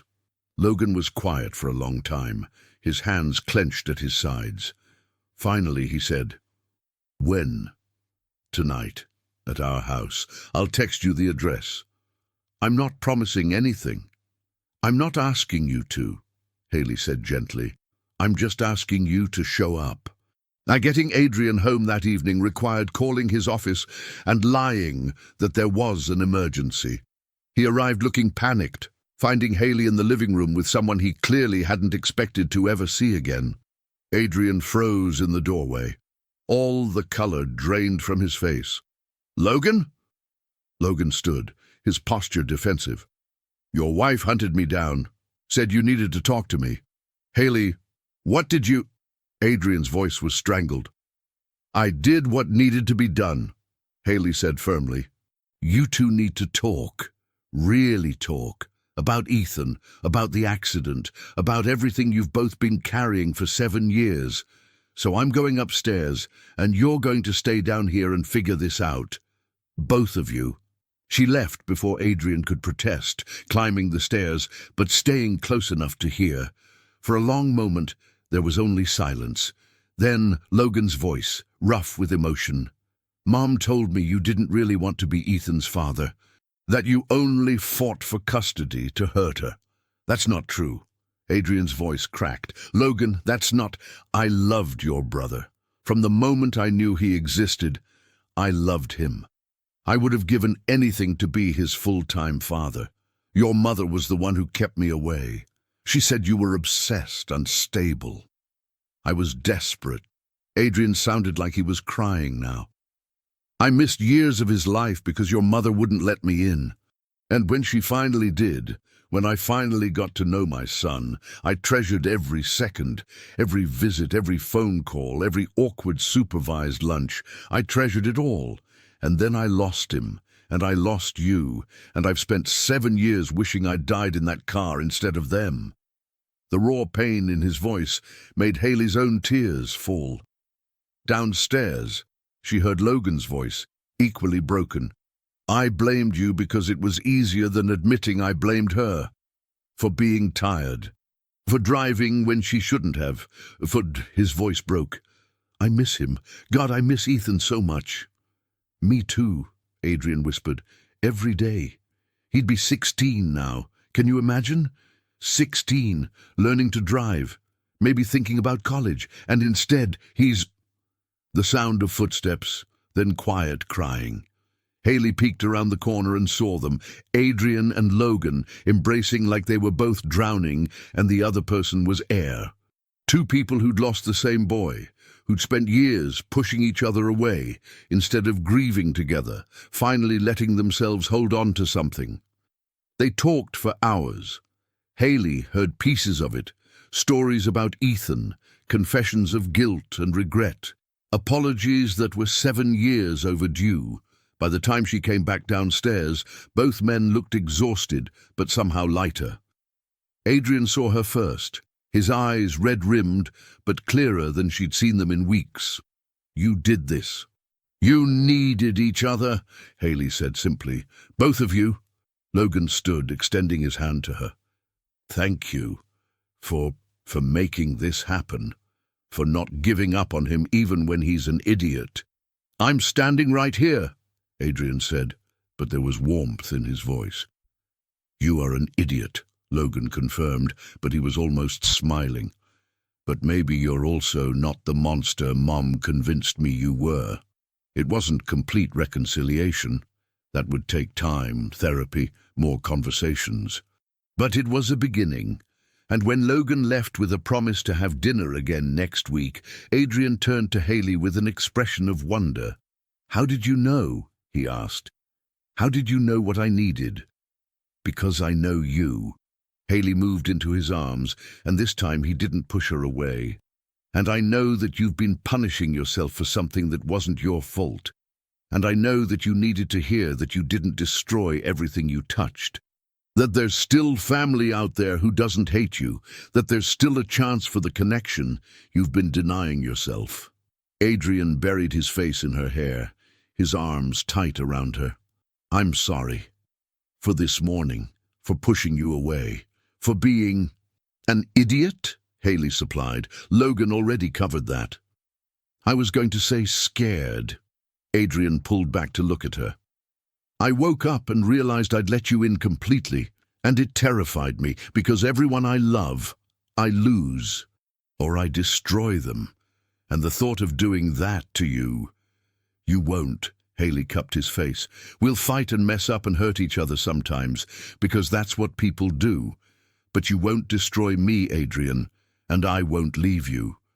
We're in this together now. For real, not just on paper. I love you. The words came out like a confession, like he was admitting something he'd been afraid to name. God help me. I love you. I think I've loved you since you stood in that parking lot in your wedding dress and still got in my car. I love you too. Haley kissed him softly. Even when you're being an idiot. They stood like that for a long moment, holding each other in the home that finally felt like it belonged to both of them. Then Adrian said quietly, "Move into my room, our room. No more separate spaces, no more walls, just us." Yes, Haley agreed, just us. 2 months later, they hosted dinner with Logan and Margaret. The house felt different now, warmer, lived in, like an actual home instead of a museum. Logan and Adrian still navigated their relationship carefully, but there was laughter now. Stories about Ethan that brought smiles instead of just pain. A family slowly knitting itself back together. And when Haley stood to clear the dishes, feeling slightly dizzy, Adrian was there immediately. "Are you all right?" "I'm fine. Just a little—" She trailed off, her hand going to her stomach. Adrian's eyes widened. "Haley?" She nodded, tears already forming. "I took a test this morning. I wanted to tell you when we were alone, but—" He kissed her before she could finish, deep and full of joy and terror and hope. When he pulled back, his eyes were wet. "We're having a baby. We're having a baby." The table erupted in congratulations. Margaret crying happy tears, Logan looking shocked but pleased. And Adrian just held Haley, his hand on her still flat stomach, his face transformed with an emotion she'd never seen on him before. Pure, uncomplicated joy. "This time will be different," he whispered. "This time I won't miss a moment. I promise you." "I know," Haley said, kissing him softly. "We'll figure it out together." And for the first time since Ethan died, Adrian Blackwood let himself believe in a future that didn't end in tragedy. Let himself imagine a family that wasn't just a contract or an obligation, but something real and chosen and precious. They'd started as strangers bound by a business arrangement. But somehow, impossibly, they'd become something neither of them expected. A family. Broken and healed and held together by love that had grown in the spaces where fear used to live. It wasn't the story either of them had planned, but it was theirs, and that made it perfect. Sometimes the life we think we want isn't the one we need. Haley walked into a cathedral, believing she was sacrificing everything, her freedom, her future, her heart. But what she found on the other side of that altar wasn't a prison. It was a man who'd forgotten how to be human until she reminded him. It was a love that grew not despite the pain, but because of it. It was a family built from broken pieces that somehow fit together perfectly. She learned that sometimes the bravest thing we can do is say yes to the life we never imagined. And sometimes the person we're meant to love is the one we never saw coming. Because real love doesn't follow contracts, it breaks them, and in the breaking, it builds something true. If this story touched your heart, leave your like, subscribe to the channel, and tell us in the comments, where are you listening from right now? Your support means everything and allows us to keep bringing stories like this to you. Thank you for being here.